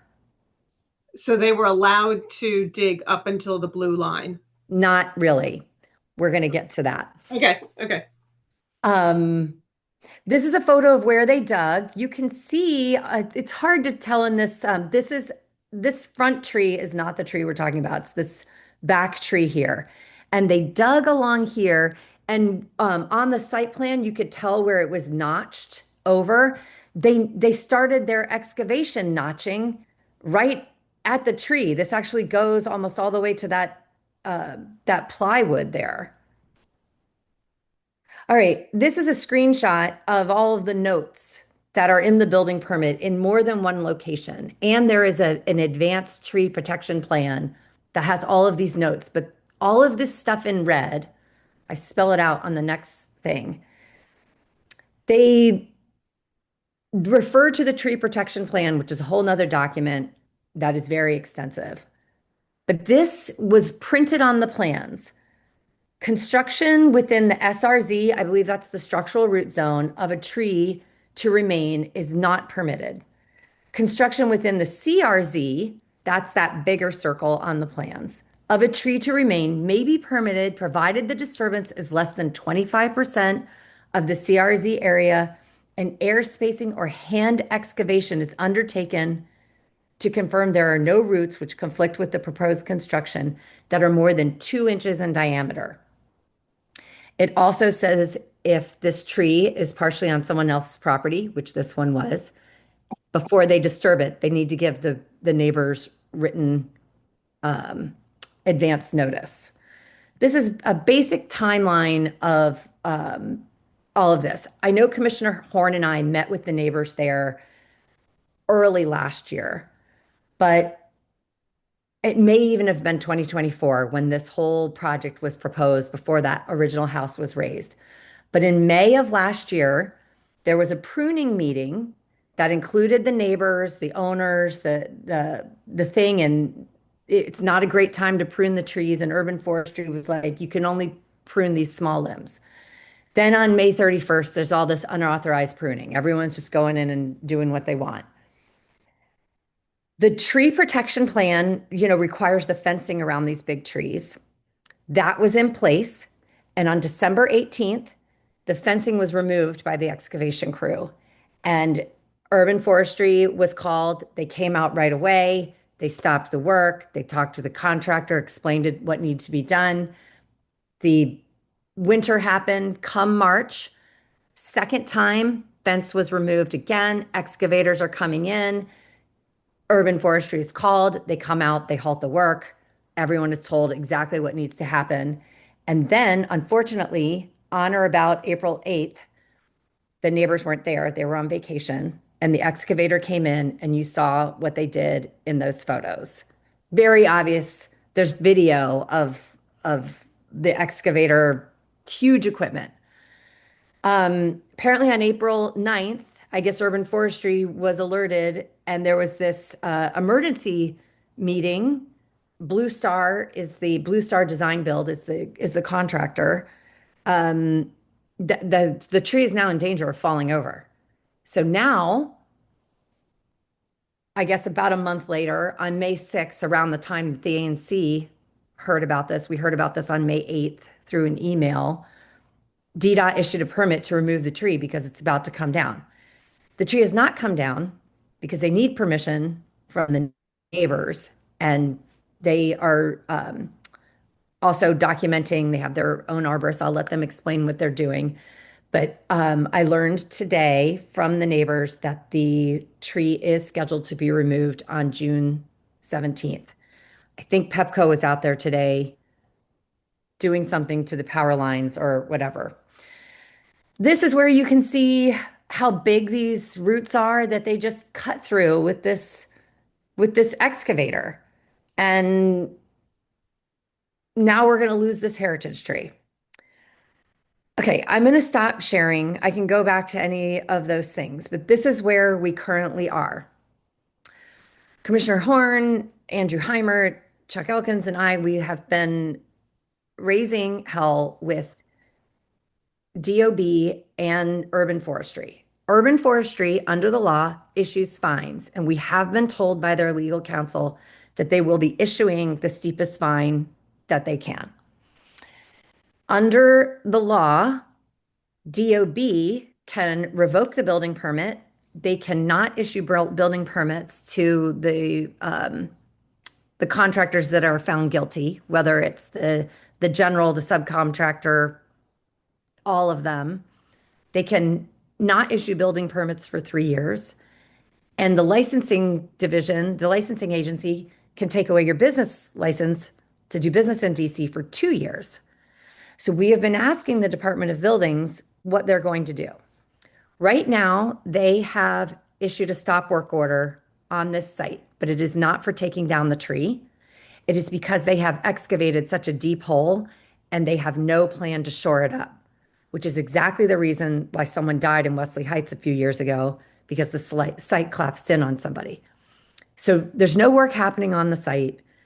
DOB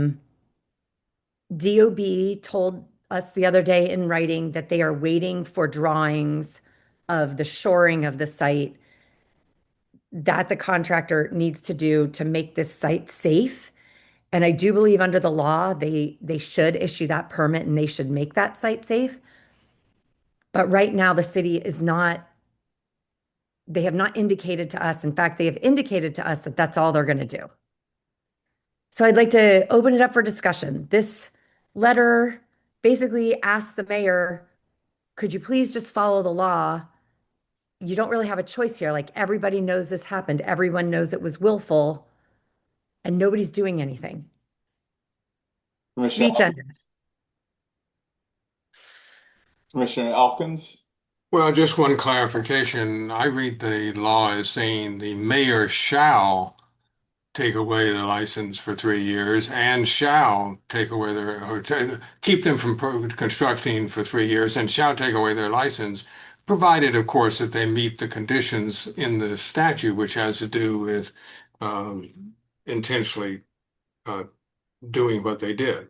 So it's not they can, they shall. It's a mandatory requirement. Of course, there's a condition they have to meet. So the letter, I believe that you have, I mean, we've gone through a few drafts here, but I think essentially says we think the conditions have been met. And if the mayor thinks not, we'd like to have a chance to see that conclusion and to rebut it. So it's a pretty tough law.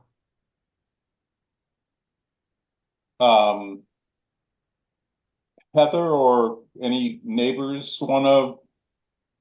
I see Andrew Heimer has his hand raised and I've texted the neighbors. It's very late, so this meeting went for a long It time. is really late. Okay, Andrew. I'll just be quick. I'm fully supportive of the letter. I mean, the fine for this tree removal is probably something like $40,000, $45,000, which, to a developer is, that's just a small cost, right, on a multi-million-dollar house. And if the city isn't going to enforce this law, which was designed to make it a steeper set of penalties by suspending licenses, suspending permits, what are we doing? It's not going to have any effect. So thank you for, in anticipation of supporting this letter, thank you for doing that. I hope you will. All right. If there's no one else wants to speak, then we should vote on this. I think that Heather Keith is on here and she might want to say something, Right. although And Commissioner Elkins has his hand raised. I was involved with Mary Chave when she wrote this law, and it came out from the fact that a developer didn't want that heritage tree on their property because for building reasons, and they were told you can't take it down, and they took it down anyway, and that's when everybody realized there really are no penalties, and that's why this law was written, and it was written to essentially have a penalty that a builder would think was a serious one, namely he cannot build anywhere else in the district for 3 years, and he loses his building license for 2 years. So this was a response to a situation very similar to what we see here. I would also like to say I did send this to the Attorney General's office, but just recently, and they are looking into it. So if we don't get anything from the city, like not all hope. I think that Miss Keith has unmuted herself. Go ahead. I'm gonna let my husband speak about this. It's Okay. very emotional for me, unfortunately. First of all, thank you all for hearing our cause. We appreciate the commission for doing that. Um, the team has been very supportive. We realize this isn't life and death. It's an incredibly important um, situation for us. We've cared for this tree for 16 years. It's over 150 years old, something like that. We've been told it's been a part of our family, and we worked really hard to keep it healthy over the 16 years. We've tried to protect it through the raising of the house next door. We've had countless communications with the next door neighbors who purchased the property, and everyone is aware of what was necessary to protect this tree. And, we've been called names for defending it and what have you. The fact of the matter is, the city has a duty to protect its trees, to protect our property as property owners, and we are very supportive, by the way, of property rights. And so we recognize this is a shared tree between ourselves and our new neighbors, and we expect them to care for that property as much as we do. So we're hopeful that the city will do the right thing here. We're preserving all of our options, but we've been damaged, and the tree's been damaged. An incredibly unfortunate circumstance.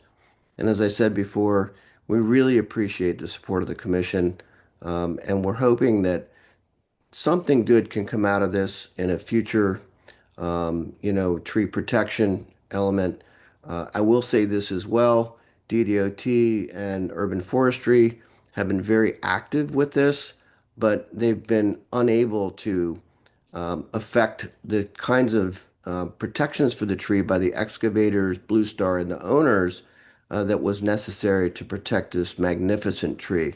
And as Tricia said, you know, Pepco showed up, banged on our door, and said they were going to start cutting the tree down. We really hadn't even been notified yet. So it's one of those things where due process really wasn't followed, and we're trying to make the best of the situation. So again, thank you very much for your support. We really appreciate it. And I encourage every commissioner to drive down 48th Street in front of our house at 2246 and look at the size of the tree. It's absolutely enormous. It's a beautiful tree. You can go online onto the tree website that the mayor has. The canopy is ginormous. It covers probably my whole house and half of the new owner's lot. It's a beautiful, beautiful tree, and I just don't think it was right for someone to just decide they were going to kill it. And that's all I have to say. Commissioner Elkins? I just wanted to say that some people may have the reaction, well, it's just a tree. But if you drive around our neighborhoods and you ask, why is it that this is a beautiful neighborhood and why do we like living here? And one of the reasons, I think a major reason, is the tree canopy. And within the tree canopy, the ones that really count are not the little scrawny trees that the city plants on the tree lawn. It's the major heritage trees all over our neighborhood. And so this isn't just a trivial matter. And that's why we have a very strong heritage tree law in the district. And it makes no sense to have a law if you're not going to enforce it in an egregious case like this. If you're not going to enforce it here, when are you going to enforce it? So I just want to make the point that this is not trivial. And it may be especially important to our neighborhoods because of all the heritage trees we have and the fact that some of them are inconveniently located on our lots. Well, that's just tough, and they contribute to the whole beauty of the neighborhood. And people who buy our houses and want to tear them down and do something uh, are limited by this law, and appropriately, I view. Supposedly. May I make one last comment? Yes, please. Sadly, Tricia showed the building plans where there was a required cantilever to protect the roots. Last week, the entire design team showed up to redeploy the building plans to do away with the cantilever so that now they are going to build their dream home on their own footprint. And so, and we of course take very good notes and pictures and videos and stuff. But I think it would be really horrible for them to profit, however you define that, from their destruction of this shared property. That only helps the case for because I wasn't sure they were actually getting more house for doing this, but now that is very clear why they did it. Yeah. Was to make their house bigger. No, I'm this is the hill I die on. Did they And can they get a permit change for that, or this is their plan to ask for a permit change? We don't know the answer to that question. All we can tell you is that they had 5 of their Blue Star designers out on the property last week. So they must think it's a pretty good thing, otherwise they wouldn't try. Yeah. Well, also the city is waiting for them to submit new plans They because are? because they need to shore up the whole back lot. It's a plan. The other question, Teresa, I have is, DC is Tree City, and we have that designation by the nonprofit of Tree City. How would Tree City feel about the fact that DC is allowing heritage trees to be taken down?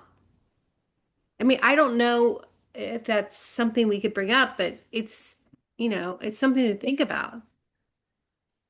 I ask these questions all the time. It's impossible to know what happens in the brains of the people who work at the Department of Buildings. Well, thank you again for hearing. Yeah, thank you. I really appreciate you guys even listening to this. I know it seems silly, but it's not silly to us. It's not silly. Urban This forestry. letter, go ahead. Urban forestry was involved earlier, according to Trisha's timeline. Have they been back since the tree was damaged? The roots are damaged. They did They did. on April 9th when we called them on April 8th. They had the emergency meeting, which was in Trisha's presentation on April 9th.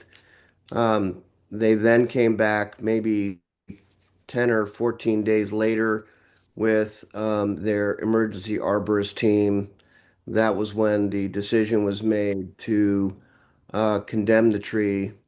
The the emergency tree removal permit was actually issued to the perpetrators, not us. We were not notified of the removal permit for two additional days. And UFD admitted that was a failing on their part.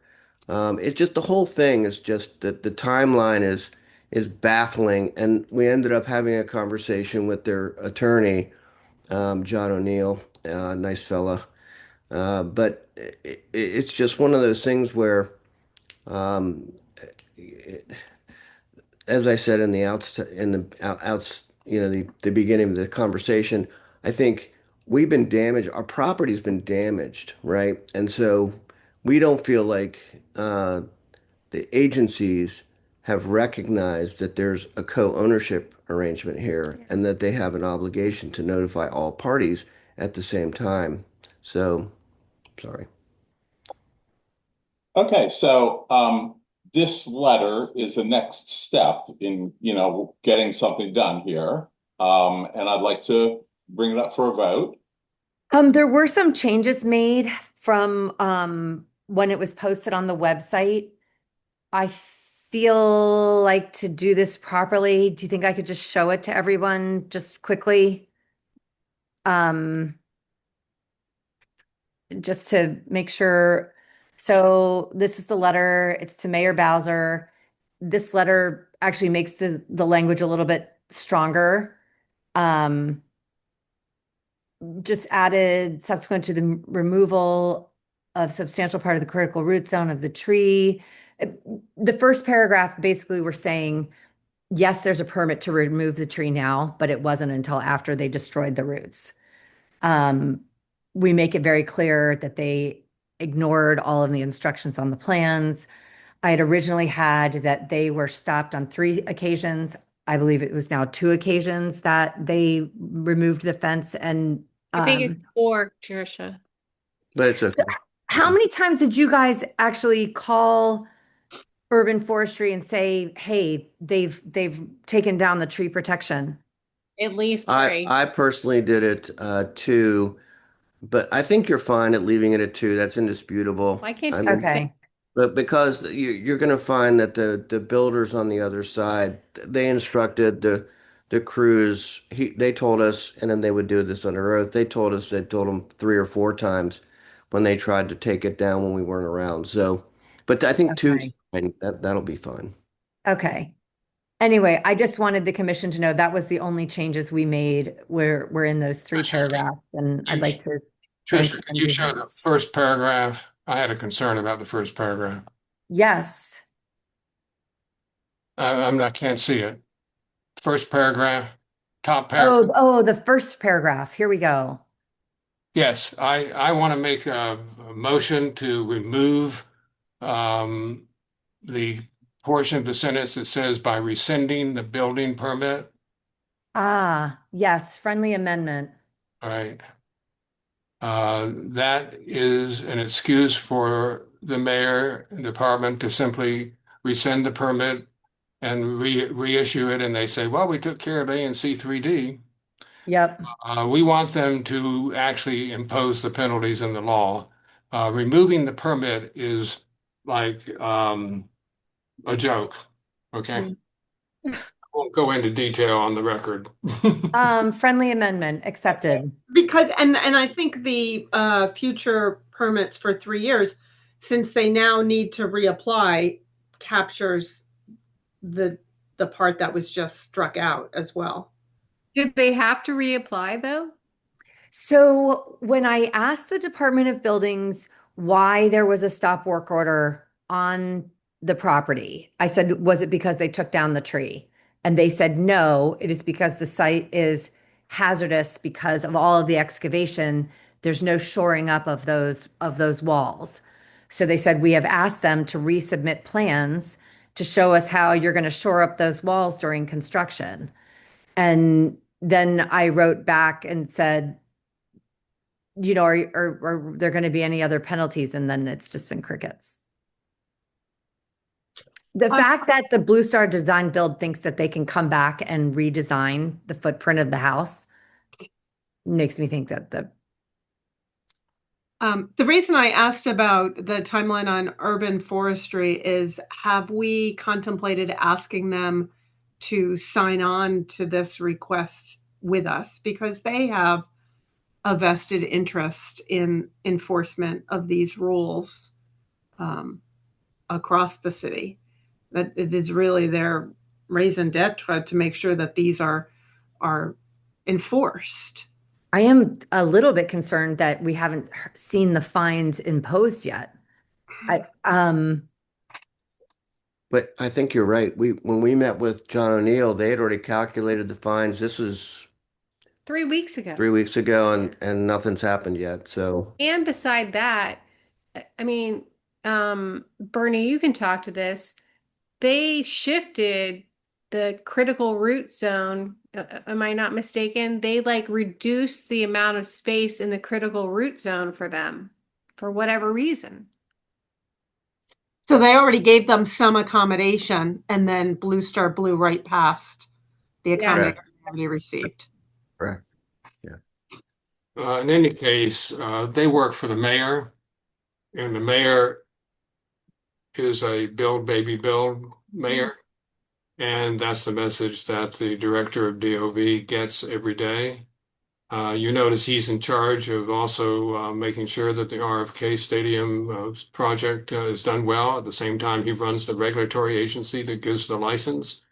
That tells you something about the Department of Buildings. So, um, and of course, the urban forestry is in DDOT, but they all work for the same mayor.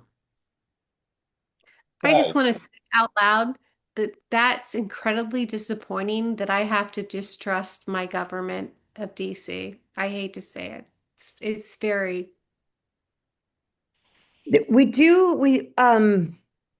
We probably should vote, but I just want to say that the OAG's office, if they do have some kind of um, way of enforcing this, I think they might come through with us because they're a separate agency. They're separate from the executive. I'm afraid they probably need a referral, but because it's the mayor's authority.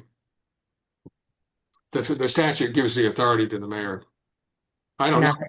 if you're correct, but I fear that they will feel that they do not have the authority unless it's sent over to them by somebody. Now, it might be sent over by urban forestry. That's probably our best chance. Is there a role for the council? Can they refer? Matt knows about this, and I've been in contact with him. And the last time he called Director Hanlon, he was like, "Oh, I'm going to have to look into that and get back to you." And I'm like, he knows about this. I've been emailing him every day.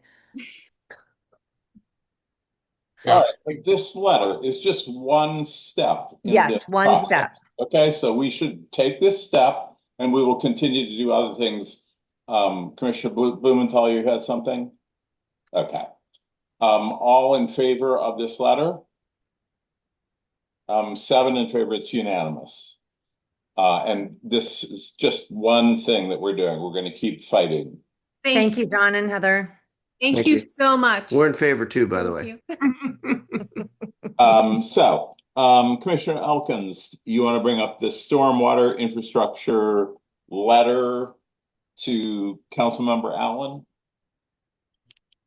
I do, Mr. Chairman. All of us are familiar with the stormwater project that's been going on for some years in Spring Valley, and I think also familiar with the fact that recently the Department of Transportation, which was installing these facilities in mid construction, made the conclusion that there was no money to maintain these bioretention facilities, and therefore they should not build bioretention facilities where they had planned, but that they instead would have curb bump outs, I call them. We've heard now from the department that we first heard that they were traffic calming. I think that was made up. The new made up idea is that there was road surface underneath those cutouts, and now they've removed the road surface, and water might be able to go down through the ground and whatever. I'm sorry, but this is like putting lipstick on a pig. It is not a rational environmental argument. The amount of water that will be absorbed is minimal. What the bioretention system worked on was they collected water from a large part. They do collect water from a large part of the street, and therefore makes some sense. So these don't make any sense. We now have learned that in the budget going forward to the council from the Committee of Transportation and the Environment does include use of some money to pay for stormwater maintenance. Now, whether it has to do with the stormwater and whether it has to do with these projects or not is ambiguous. But I think it's worth a chance on our part to once again go back to the department. Tricia and I talked to the director of the department about this a couple of weeks ago, to go back to the department and say, now it looks like you do have money, and please use this money to convert these bump outs to actual um, um, stormwater bioretention facilities. It's not easy. I mean, it's not doesn't cost us 5 cents, but it's reasonable, and also then to maintain them as they had planned to do so under the original plan. And you may remember, if you've been on this commission for very long, we have from the very beginning been saying to them, um, we don't want these facilities if they can't be maintained, if they won't be maintained. So this is a longstanding issue. So this letter essentially asks the um, Chairman Allen of the Transportation Committee, as they go forward to the final budget, to include some provisions in the Budget Act that makes it clear that DDOT is authorized to use some of this money to fix the areas in Spring Valley that are now curb extensions. Secondly, that both DDOT and DOEE are authorized to use this money for maintenance of these facilities. And then we add the additional suggestion that they add a little money into this stormwater fee to make sure it's well funded for the future. I think that one is unlikely to succeed. The budget is so tight this year. But what we're saying here and recommendations 1 and 2 is simply to direct that this money, which they've already recommended be put aside, be used for, among other things, for this purpose. As I bring this letter forward and hope that the commission will approve it. Okay, so for the record, Commissioner Elkins moves that and I second it. Is there any discussion or shall we just vote? I think we should vote. All in favor of the letter? 7 in favor, it's unanimous. The last thing before we go to commission business is the discussion that I put off because there's no one else in the audience. Catherine, can you put up one or both of those pictures? I was approached by the manager of Capo, is that what it's called?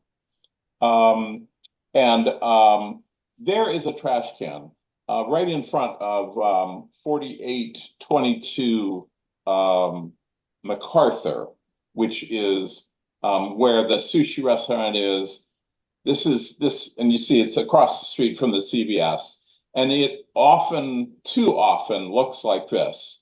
That is, somebody or some group of people put kitchen trash bags in there and they get very smelly. And the restaurants there, where this is right in front of those restaurants, would like us to ask DPW to remove the trash can from here, and they could just put it at the next bus stop at Reservoir on the other side of the Exxon. And this is a discussion, it's not a vote. Basically, how do you feel about that? I asked about 8 business owners along there, and nobody had a problem with getting rid of that trash can. But should I ask DPW to do that? Is basically the discussion. I'm just going to chime in. So this trash can has been a problem with people dumping kitchen trash, like household trash in it for a long time. It used to have a sign on it that said, don't dump. I would be perfectly happy if it moved down. If you look down the sidewalk on your picture here, closer to the Exxon, I think that it would be fine.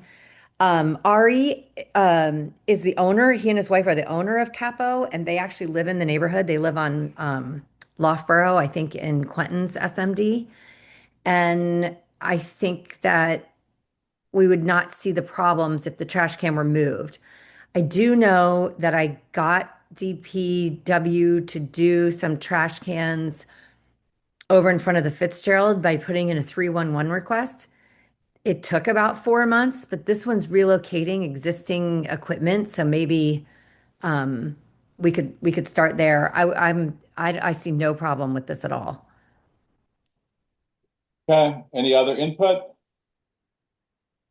All right, I will do 311 and see what happens. All right, enough of that discussion. Let's move to commission business.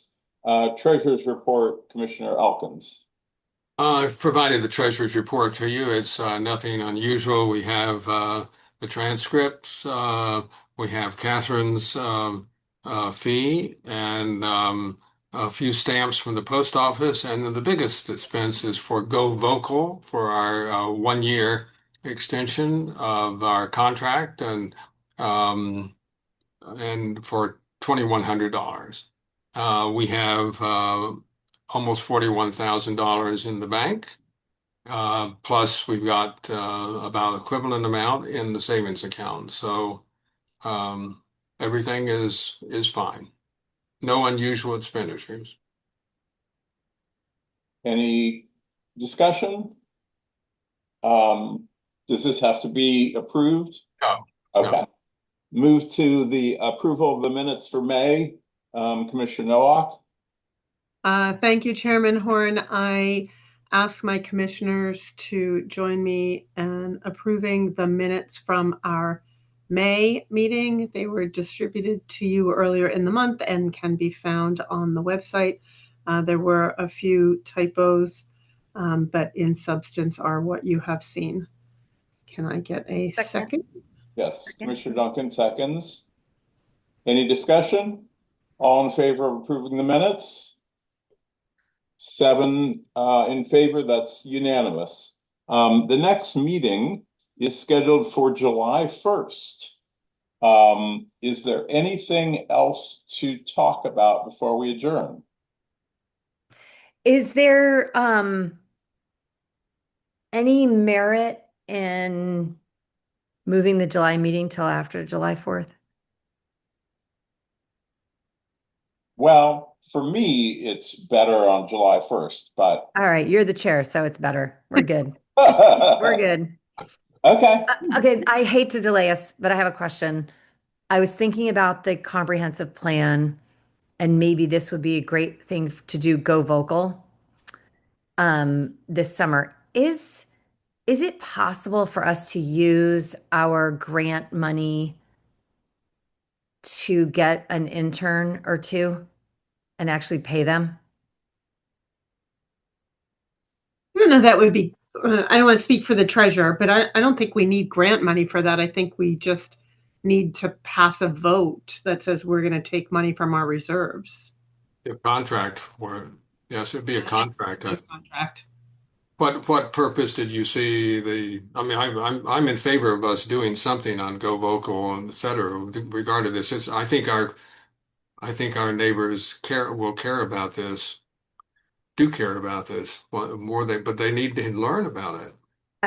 I think that Go Vocal would be good, and I personally have signed up for a number of things that I am working on, and I'm afraid I'm not gonna have what I would normally say is my typical enthusiasm. But if I had someone that was actually making some money who could learn the software and update, then it would be more like messaging out, and I don't know. A communications specialist. Yeah, I think it's the perfect summer job for an unemployed college student or a recent grad. It's time bound, and we could set a budget for it. Okay, I might put something together for the next meeting. Okay. And find a candidate because we would want that person, because it's a summer job, we want them to start on July 1. Sooner than later. Yeah. Shouldn't be hard. The parent of two college age, there's nothing summer for college students.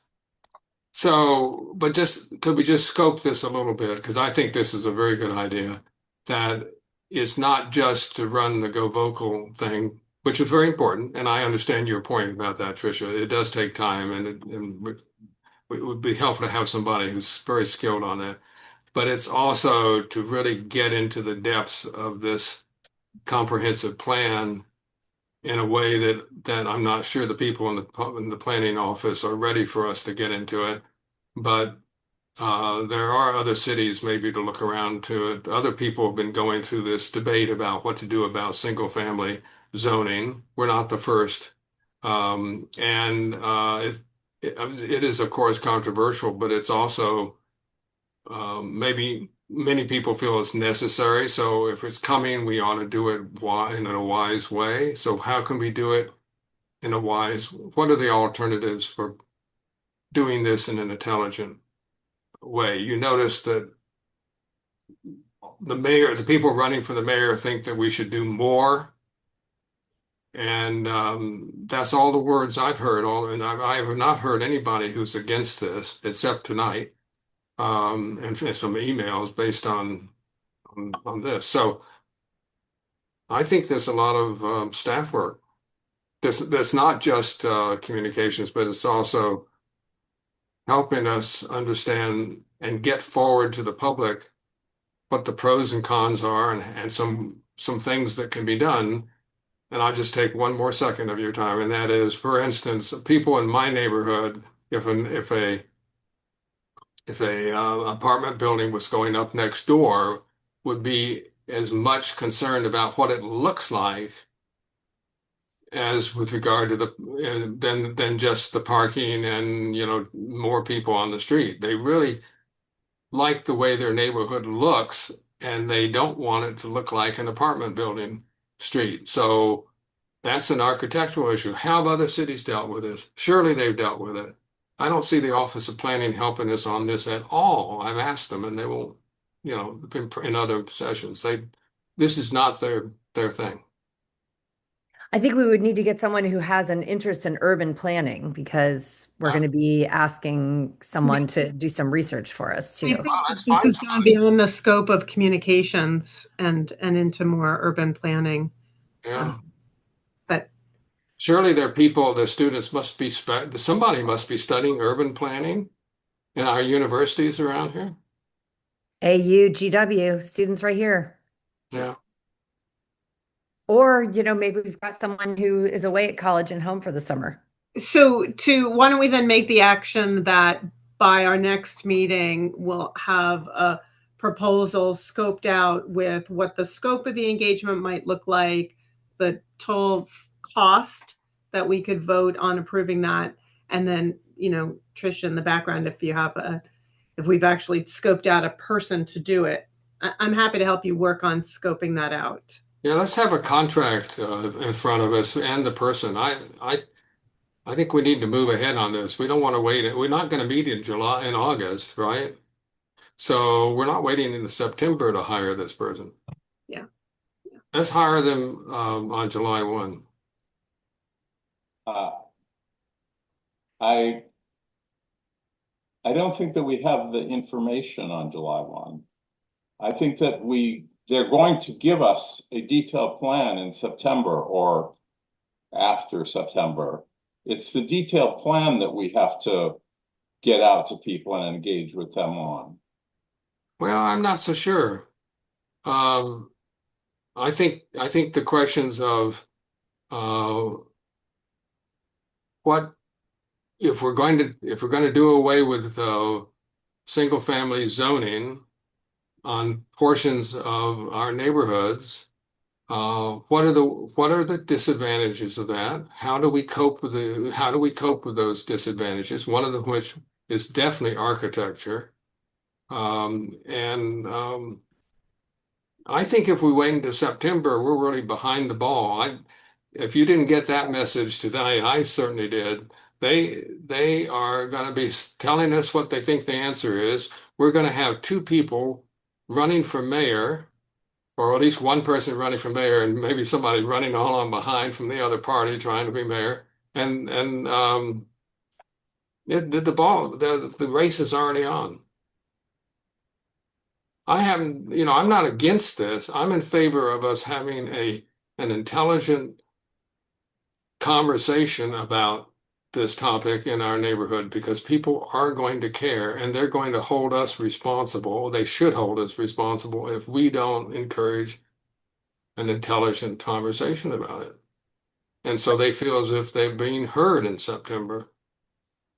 But just so we can move forward, how about try and write up what I think a person would do, and we can start with that. Okay. And then we can, loop together on email and maybe things will move faster. And I actually have nobody in mind. So I'll volunteer to start looking around at the universities for urban planners. And on the listserv, I like the idea that somebody may be home for the summer that is doing urban planning who has the University of Chicago or whatever. They'd be fine too.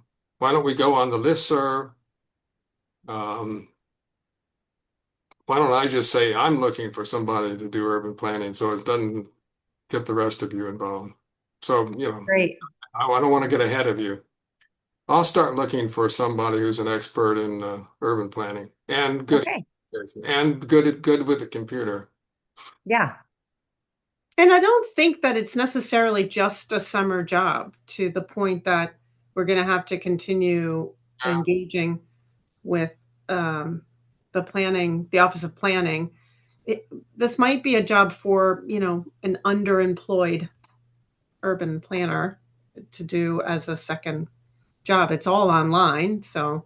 Right.